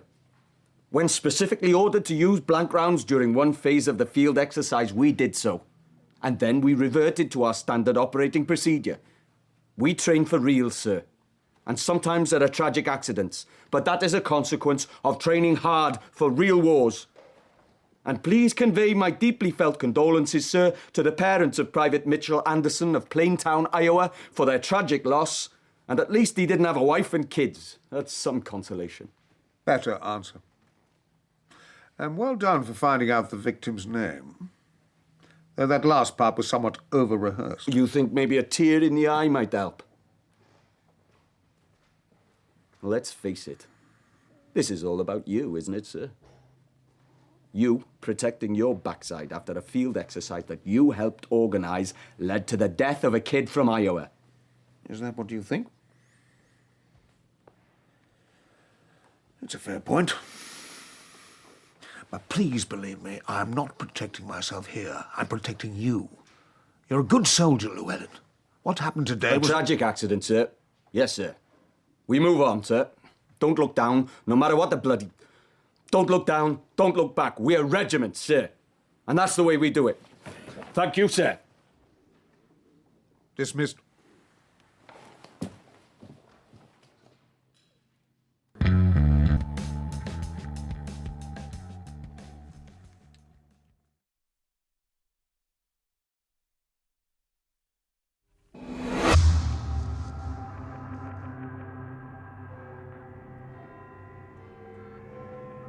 How seriously should I take this?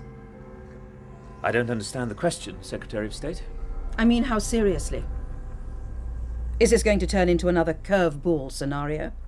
A dodgy dossier based on unreliable intel from some disaffected... There is no dossier, but there are telephone intercepts, there are darknet transmissions, there are warnings from Langley based on information from their informants, including some who are being held in black sites. So on that basis, we would like to raise the threat level from substantial to critical. Will this be like swine flu? Prepare for the worst, then be relieved it wasn't so bad. Langley are taking it seriously. Cheltenham are taking it seriously. Look, I have 2 children in private school in London, and I am moving them tomorrow. The whole family, including the family dog, will be decamping to Cornwall. You're not serious. It was always an option, but this could be an act of war on London. I think you're overreacting, frankly. If every public official did what you... My daughter, you know, is at St. Paul's. Critical? I'll brief the PM. Critical, yes. But for now, we'll keep it as substantial on the MI5 website. This is real. We don't know. We just don't know.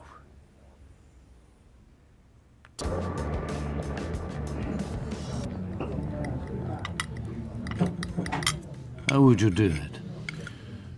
Poison gas, perhaps? I'm thinking sarin. Sarin? Sarin gas in the underground? Possibly. Why sarin? Because everyone's heard of sarin. Because... Sorry, I don't follow you. It's famous. It's a famous poison gas. It's the A-list celebrity of poisoned nerve gases. You're being facetious, Bradley. I'm not being facetious. I was warned. I'm not being facetious. This is serious, you know. We're not messing about here. I'm not messing about. This is the one. The ultimate. I am not messing about. We will about. reduce a capital city to ruins. Destroy it. Kill a large proportion of its population and leave the others cowering in fear. We're not making a reality TV show. The waiter. Come on, clear away, sir. You may. Everything to The steak was overdone. I like it bloody. I'll tell the chef, sir. Literally bloody. If I could hack the haunch off myself, I would do so. Yes, sir. Any dessert, sir? I've got a good mind to take it up with the club secretary. The steak That was fine. You didn't have the steak. I observed the steak. The steak was fine. Very nice, thank you. I had the chicken chasseur. Wild mushrooms, nicely judged. Compliments to the chef. Thank you, sir. I'll pass that on, sir. Tell the chef he should be flogged, then hanged. Thank you, sir. I'll pass that on, sir. No dessert for me, but coffee and a large brandy. It's lunchtime, man. Live dangerously.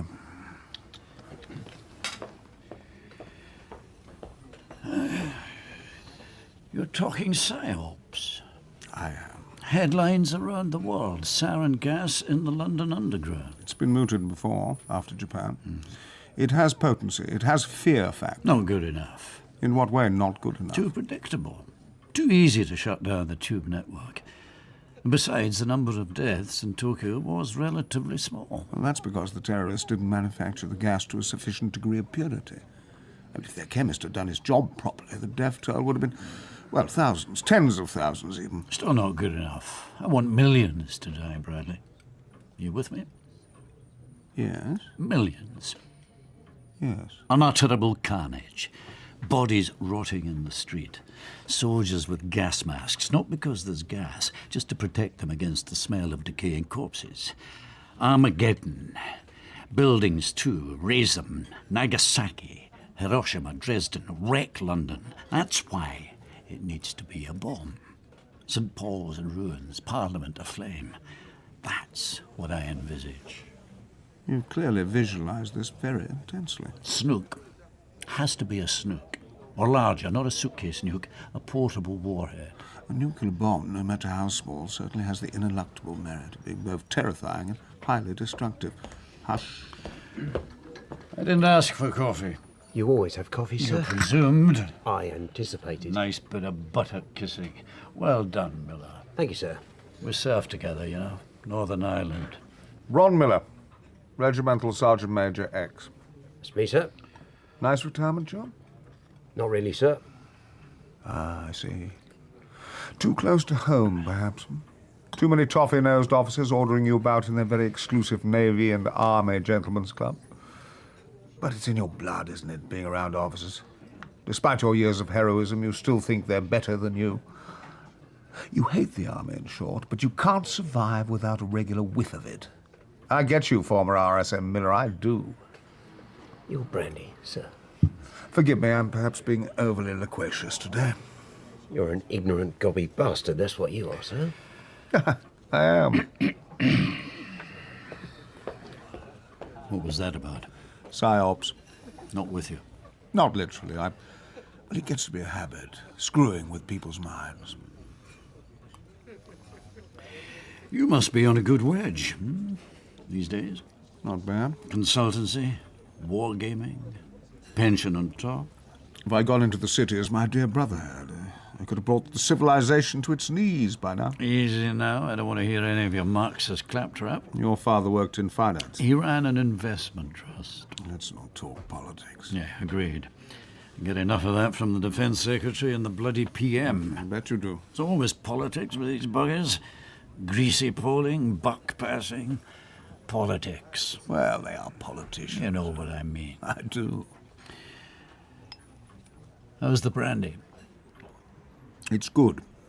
I'll have a brandy too. So it was a devil to catch the eye of these... Brandy! Large! Do you think he hurt? I would think so, yes.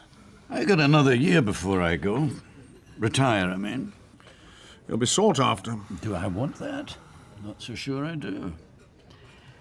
I might write a book. On the First Gulf War? On the Afghan War. Did you, sir? My wand. Ah, I'm with you. Brigadier General Burroughs up against the Ayub Khan. A terrible defeat. Why write about a defeat? My great-grandfather died at my wand. Ah. I grew up with stories about my wand. My father was obsessed with it. Your father was a banker? 10 years with two para, then the bank. Are there lessons to be learned? Of course, yes. Lessons have to be learned. And they have been learned. Are we losing the war in Afghanistan? I think not. Do the flip-flops massacre our army? Certainly not. We slaughter them on a ratio of at least 100 to 1 on a regular basis. That's what I call soldiering. It's a necessary war. Well fought, which we are winning, or so I firmly believe. But that's not my purpose. With the book, I mean. It's not about lessons learned. No, that's not my rationale. I want to honour the dead. That's highly commendable. I have the life story of every man who died in the Maiwand massacre. And Précy, of course, not just the officers, all 21 of them. The ordinary soldiers, too. Nearly 1,000 in total died that day, you know, on our side. I've never been one for rehashing old battles. Yeah. Fair point. Back to the matter in hand. Let me try it. That'll be satisfactory. Thank you, sir. Let us continue our exploration of potential London-based terror threats. Mini nukes. How bad can it be? Well, it depends. Even at the lowest yield, a mini nuke gives the equivalent of 10 to 20 tons of TNT, which is the entire bomb load of a Lancaster bomber, twice. And put that in a backpack and set a timer and you're in business. Oh, if it works, that is. Or there are warheads like the W-54 portable nuke range. You can fire one of those from a Davy Crockett recoilless rifle, though that's hardly inconspicuous in Oxford Street. Or even better, buy or steal a Falcon missile, screw the warhead off the missile and put the pointy bit in a wheelie suitcase. That's 250 tons worth of nuclear bomb. And the radiation, well, we're not talking homemade dirty bomb here. A serious mini nuke factory made, that'll give you fierce radiation spillage. It's a whole other ballgame. What about the Russians, Stokes? Good point. Well, that would certainly be the first port of call for a terrorist cell. The 100 suitcase nukes that went missing after the dissolution of the Soviet Union, allegedly. Air to surface? No. The chances of a plane capable of firing missiles getting through London's air defence unnoticed are pretty slim. Helicopter, maybe. Fair enough. We'll stick with a backpack nuke or portable warhead detonated in central London, leading to an evacuation of the capital. Let's try that scenario. You want me to wargame it? Just talk it through. Okay. A mushroom cloud over Piccadilly. Mass fatalities, citywide evacuation. In effect, the abandonment of the capital. You'll need troops for that, and for that you'd need MACP authorization, military aid to the civil power. Not a problem. If the mini nuke is near Parliament, that would be particularly nasty, especially if it's during parliamentary question time. A speedboat along the Thames with a mini nuke aboard and a suicide bomber. That one is hard to prevent, and it will mean... Indeed. If Parliament burns and the PM and the Cabinet opposition all die, we'll need a new PM urgently. The Queen would have to appoint someone. She has full discretion. We can't have chaos. That's the one thing we can't have. There should always be a hierarchy. Agreed. And if Parliament burns, by the method I just outlined, there's a good chance the blast would crack the underwater tube lines, which means flooding throughout the tube, tidal waves hurtling through the tunnels, sweeping away commuters in their thousands. That's a real nightmare scenario. So how do we stop all that happening? Nuclear material is detectable, Geiger counters, other bits of kit, heightened security. What do you mean? How do we stop all that happening? What? I said, what do you mean? How do we stop all that happening? It's not my job to stop this happening. It's my job to make it happen. Sorry. My whole raison d'etre in planning a war game is to give the Blue Forces a real run for their money. To let loose the dogs of war and let them bite our plucky British soldiers as hard as they can. So I want my lads in Red Team to blow up Parliament. I want Westminster Abbey turned to rubble. I don't want anyone stopping this happening. So what the hell are you talking about, Brigadier? A momentary slip. Continue. Mini nukes. Where else might you detonate one? Above any internet node, that would be sneakily effective. I mean, you've got the EMP, you see, the electromagnetic pulse.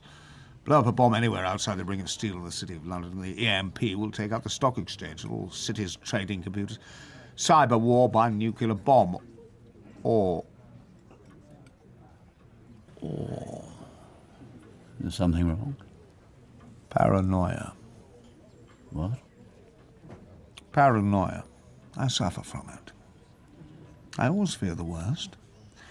I can smell a hidden agenda from 100 yards. Is there something brewing? Something actual?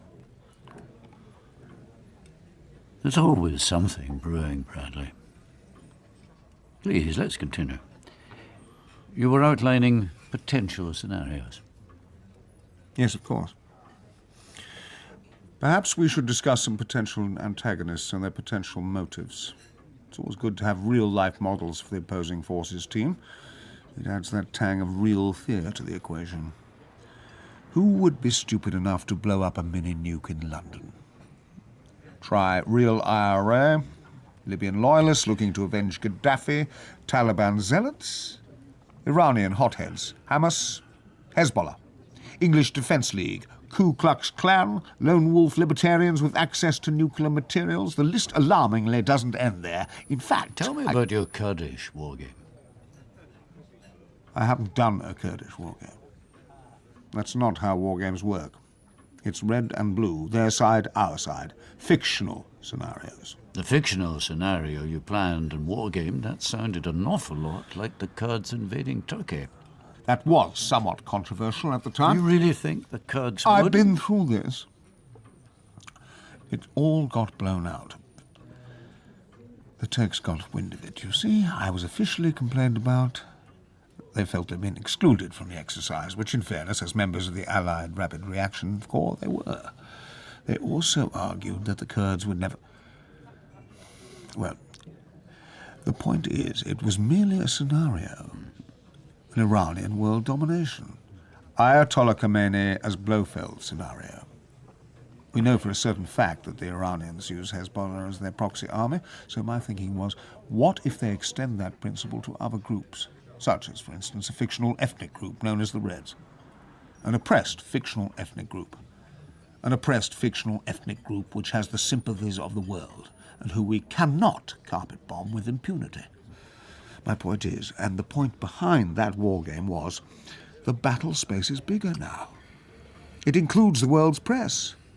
Win the hearts and minds of the world, and you can defy even America. Propaganda war. That's how to beat the West. The war game was a success, in my view. It raised any number of uncomfortable issues. I think that's all very valid. I don't agree with the way that you were pilloried over there. Thank you. If we can't think the unthinkable, we're not doing our jobs. If anyone had wargamed the consequences of the assassination of Archduke Franz Ferdinand, well, history might have been different. Or not. Oh, you think the Great War was desired? Wars are always desired, Colonel Shoreham, when you're a man like me doing a job like mine. It's our raison d'etre. The shedding of enemy blood. Well, that's an unpleasant thing to say, if you don't mind me saying so. Soldiers are a necessary evil, but no. No matter. Let's agree to disagree, Brigadier Fraser, or else things could get rather ugly between us. Yeah. Let's broaden it out, eh? Play with some other scenarios. As you wish. Mini nuke is our Cuban Missile Crisis, except, in this version, no one blinks. What else would you do to bring London to its knees? Poison the water supply? That simple? London's full of reservoirs. Slip a neurotoxin into one of them, let it filter through. There'd be massive dilution, of course, but even so the effects could be quite appalling. And it's not airborne. It's not going to blow over the Atlantic to wherever our terror cell originates. I like that. How would we deal with it? I can list 20 neurotoxins and their antidotes.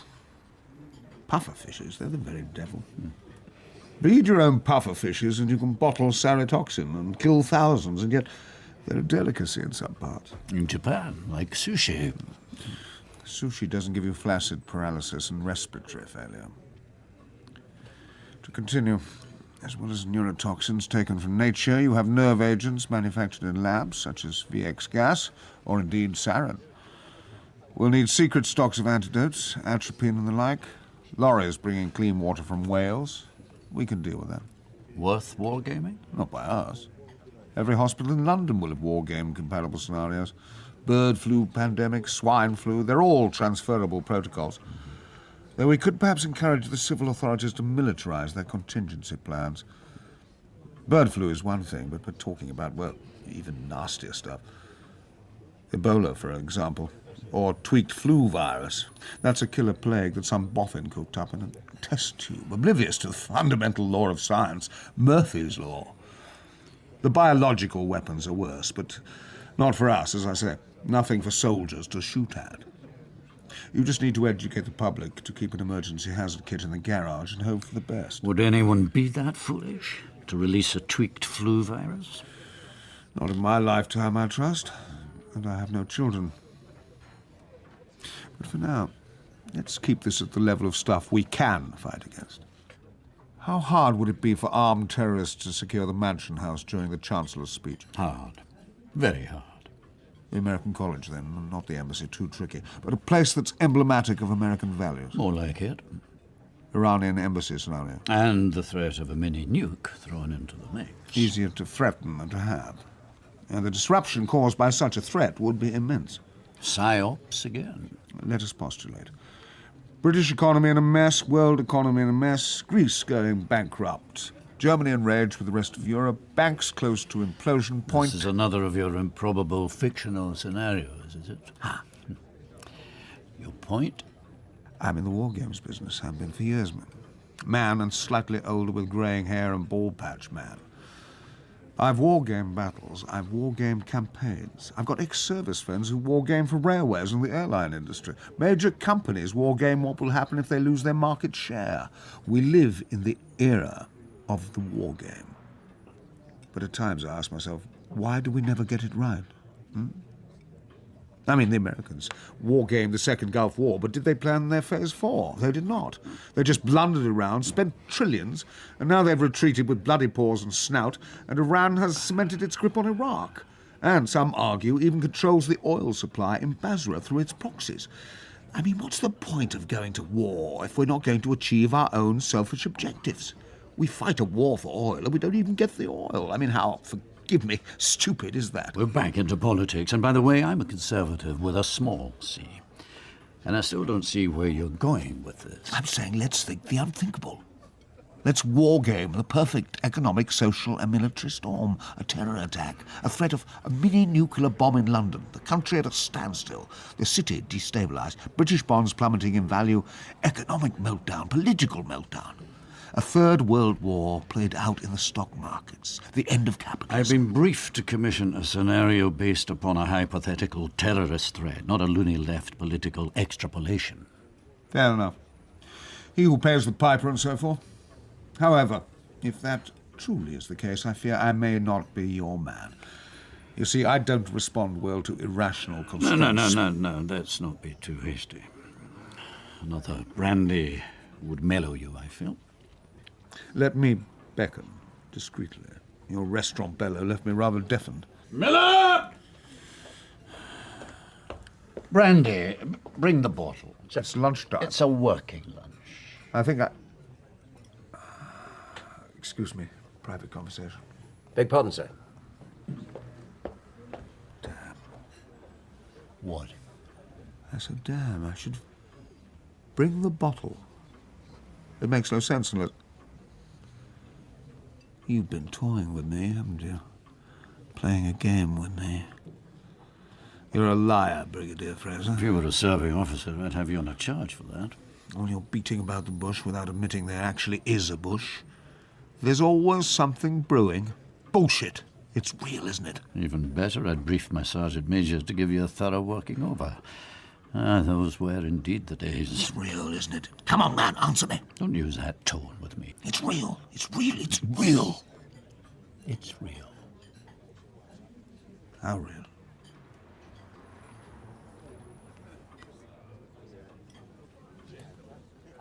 You have intel, don't you? Which means this isn't an exercise, not if there's intel. Definite intel. The war drums are sounding. Not all-out war with a foreign power, not because that's improbable, but because all those scenarios have already been war-gamed. But something else, something big, something left field. A concrete and larger than previously conceivable terrorist threat. And that's why I'm here. Yes. All adds up. Bottle of brandy for lunch, indulging my rants. The eagerness to consider the extremest of scenarios, all at the same time, which betrays sheer blind panic at the highest levels. And I know you don't like me. My reputation precedes me. A man died in my Arizona war game. Not your fault. No, it wasn't. And there's no denying you're a man who can think outside the box. So it's real? It's possibly real. Who is it? From our list of global usual suspects. I can't say. What's the source of the intel? I can't say. Is it reliable? That's a stupid question. Yes, it's a stupid question. You won't know if it's reliable until it comes true, or doesn't. What's the target? London. That's all we know. Striking fear into the hearts of Londoners. That was the threat relayed to us. The CIA have eavesdropped a similar threat regarding Washington, and we just don't know. Could be blowhards. It could be Mumbai-type attack. Could be. Or a 9/11 attack, hijacked aeroplanes used as weapons of war. We weren't expecting that then. So what are we not expecting now? That's what we don't know. And that's where I come in. There was no real need for you to know the true nature of this war game exercise. But if I hadn't guessed... Precisely. I'd be... But you did guess. I did. Wait, here comes our brandy. Thank you, Miller. No one to come near this table for the next 1 hour, 45 minutes. Not even you. Sit. It's a good man, is Miller? I take it his developed vetting status is up to date? Of course. Be assured, this is the good stuff. I thought the stuff I was already drinking was the good stuff. It gets more good. You squandered the Army's annual procurement budget on this forthcoming bottle of vintage brandy. Not quite. Come on. Drink up.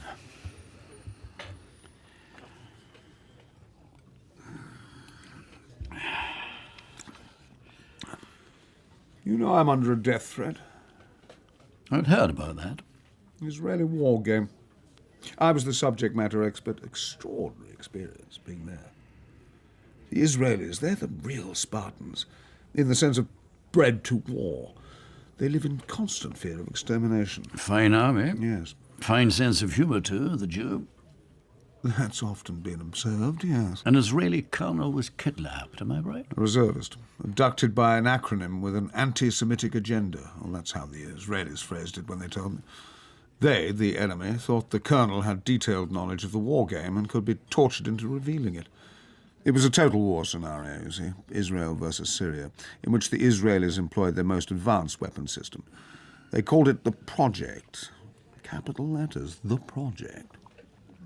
The colonel didn't know any useful details, though. He didn't have that level of clearance, but he did know the names of the participants, including the subject matter expert who briefed the Israelis on the deployment of their top-secret system, namely me. Since then, well... I can't tell you how bored I am of having to clamber under my car in the pouring rain to see if there's a bomb aboard. Not much of a retirement job after all.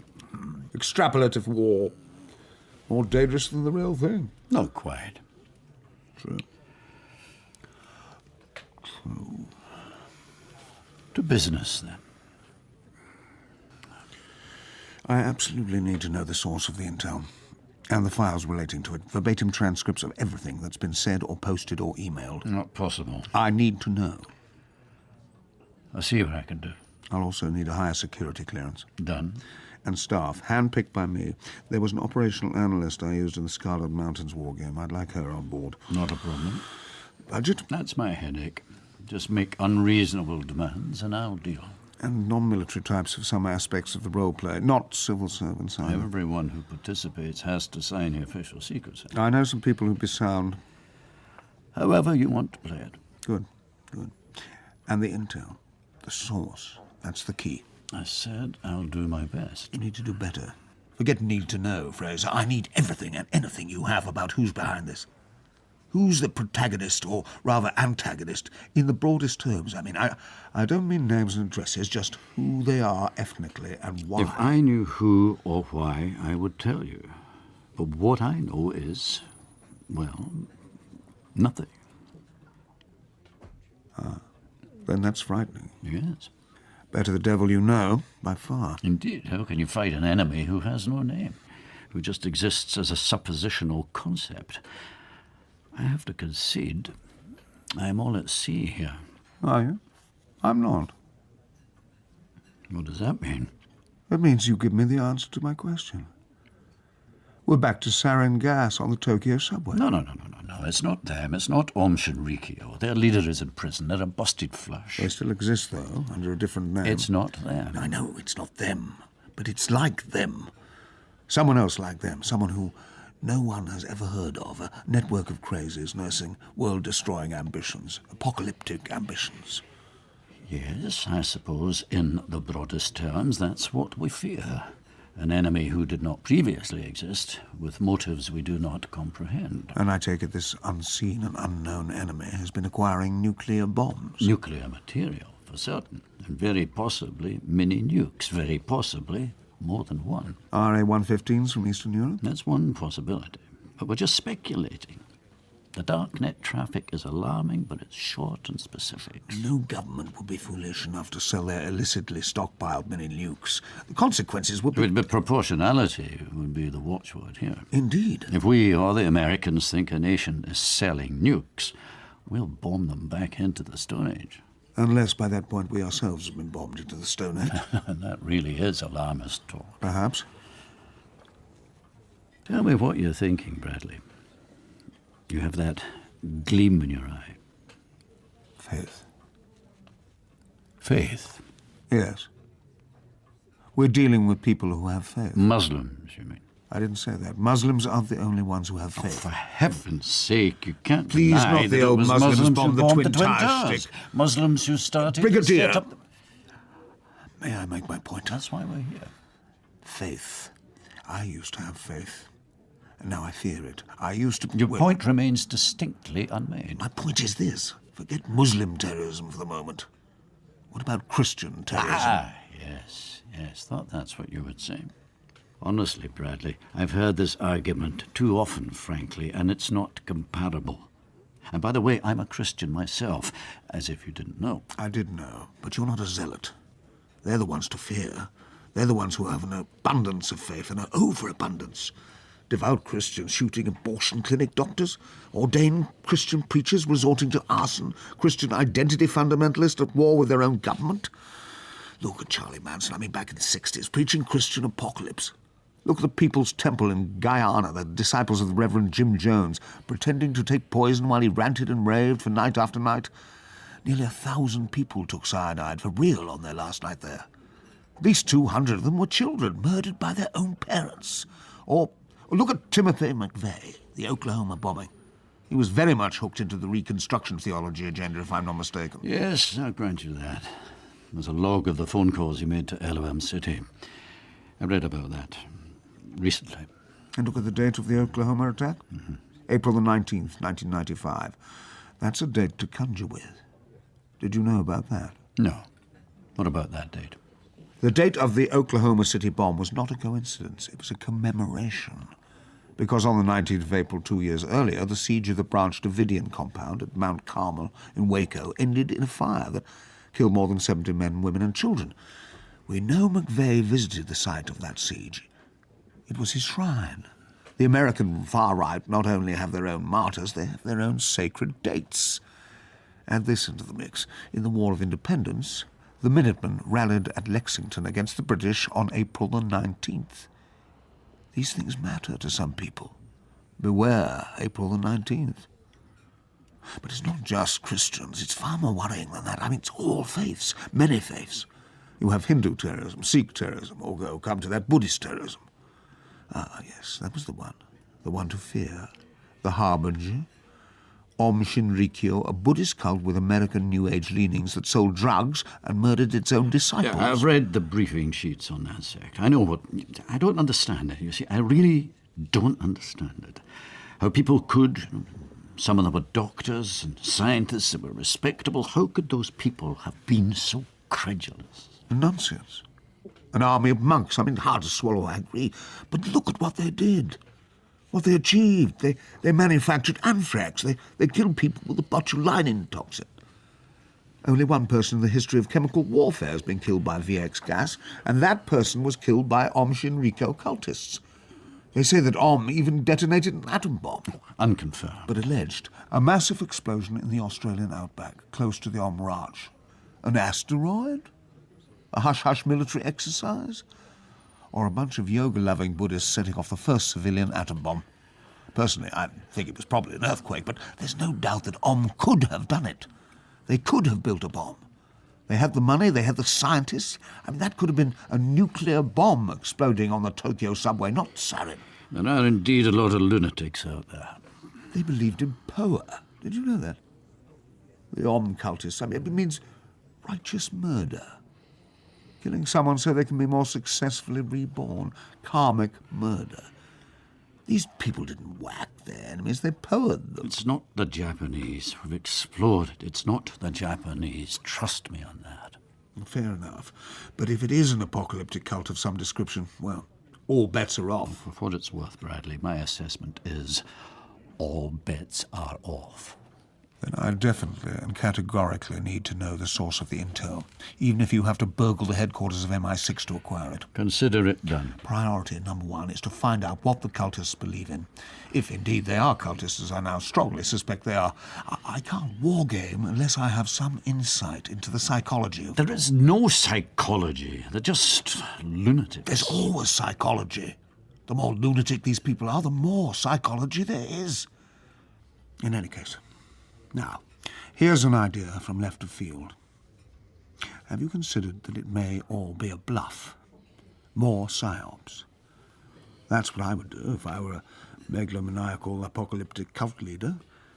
Make some eager phone calls to arms dealers in the knowledge that they'll be intercepted and analysed, set up a dubious website via botnets, or even better, create a network of darknets that communicate via encrypted images in the knowledge that they'll be decrypted sooner or later.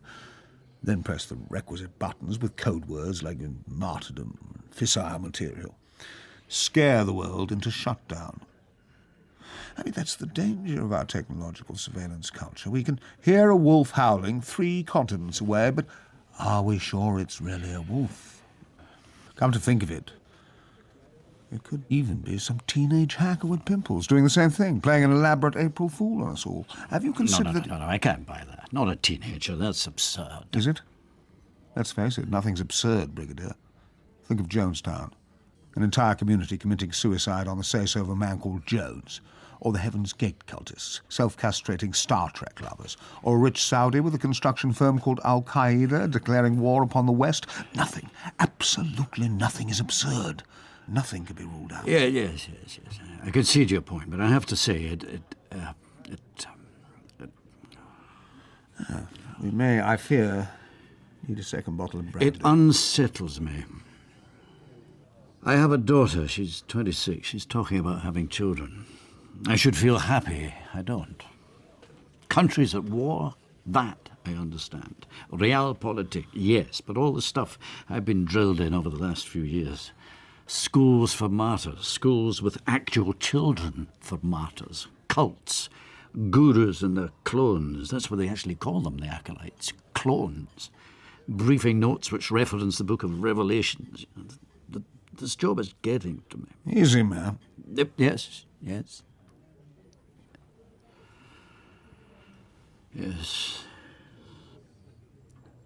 So, Brigadier, do I get the job? I'm a consultant for hire, as you know, and I assume this is not the only meeting you're having with people like me. No, it's not. Yes, the job is yours. You report directly to me. And is there a timeline? Yes, there is. Which is? You start work now and you don't stop until... I'm sure you appreciate the urgency of this matter. Yes, sir. Understood, sir. So, I need ideas. Fresh ideas. Your ideas. Let me have your worst imaginings. Perfect storm.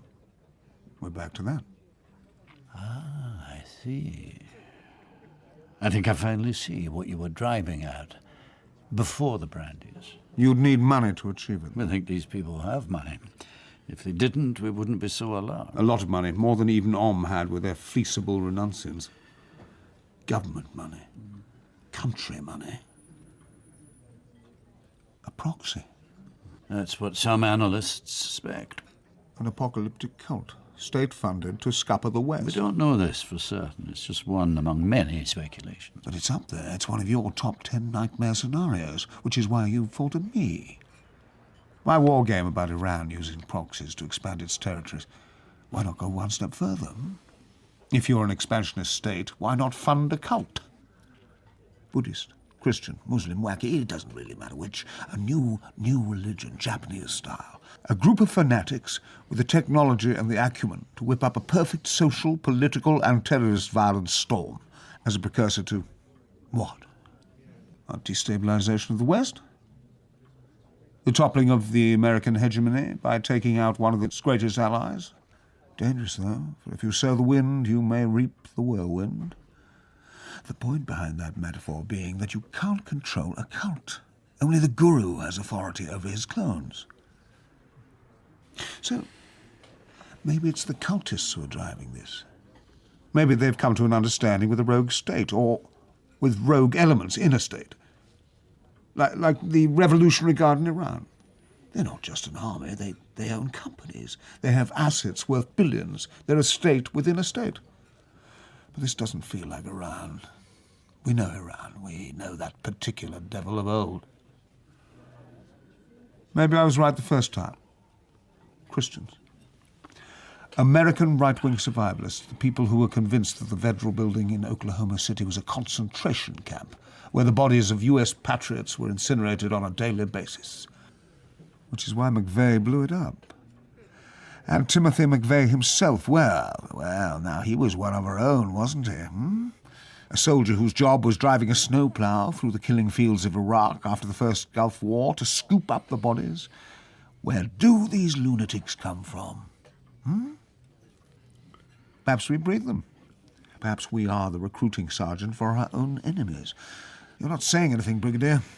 We're soldiers. Let's focus on the practicalities of hypothetical war.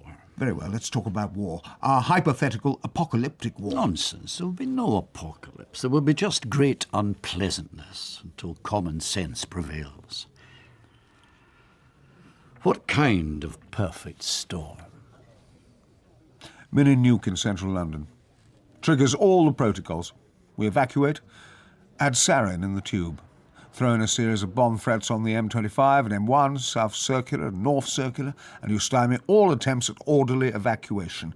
Mix in Mumbai-type terrorists in the suburbs. Mass panic. Mobs in the street. Crush injuries. Rioters throughout London taking advantage of the sudden total absence of a police force. A coordinated attack on many fronts. Everything happens at once. You negate all war game scenario planning in one fell swoop. Because the art of the war game is that you war game one catastrophe at a time. Flooding, bird flu, bombs, terrorists with guns in Whitehall. Any one of them we can deal with quite smoothly. More than one. What else? Bomb the hospitals. Just one hospital goes, the rest are paralysed. Because you have to send the staff home. It's just not safe. It's not reasonable to expect doctors and nurses to function under such a threat. And all emergency plans rely on taking casualties to the hospitals. So, you take the hospitals out of the loop, and what happens then? Good point. What else? West End Theatre, a crowded place, or a cinema, flooded with VX gas. Or leave an anthrax vial in Leicester Square. It doesn't need to be broken. The room is enough. You leave the anthrax, then you tweet about it. Panic inevitably ensues. Or inject a rat with botulinum toxin and throw it into the underground system. Set fires in assaulted London suburbs. Nothing terrifies people so much as a good blaze on the 10 o'clock news. A sniper, shoot a few Oxford Street shoppers with a military-issue sniper's rifle, and suddenly the streets will be empty. It's all about maximising fear. How am I doing? You've barely started, man. What else?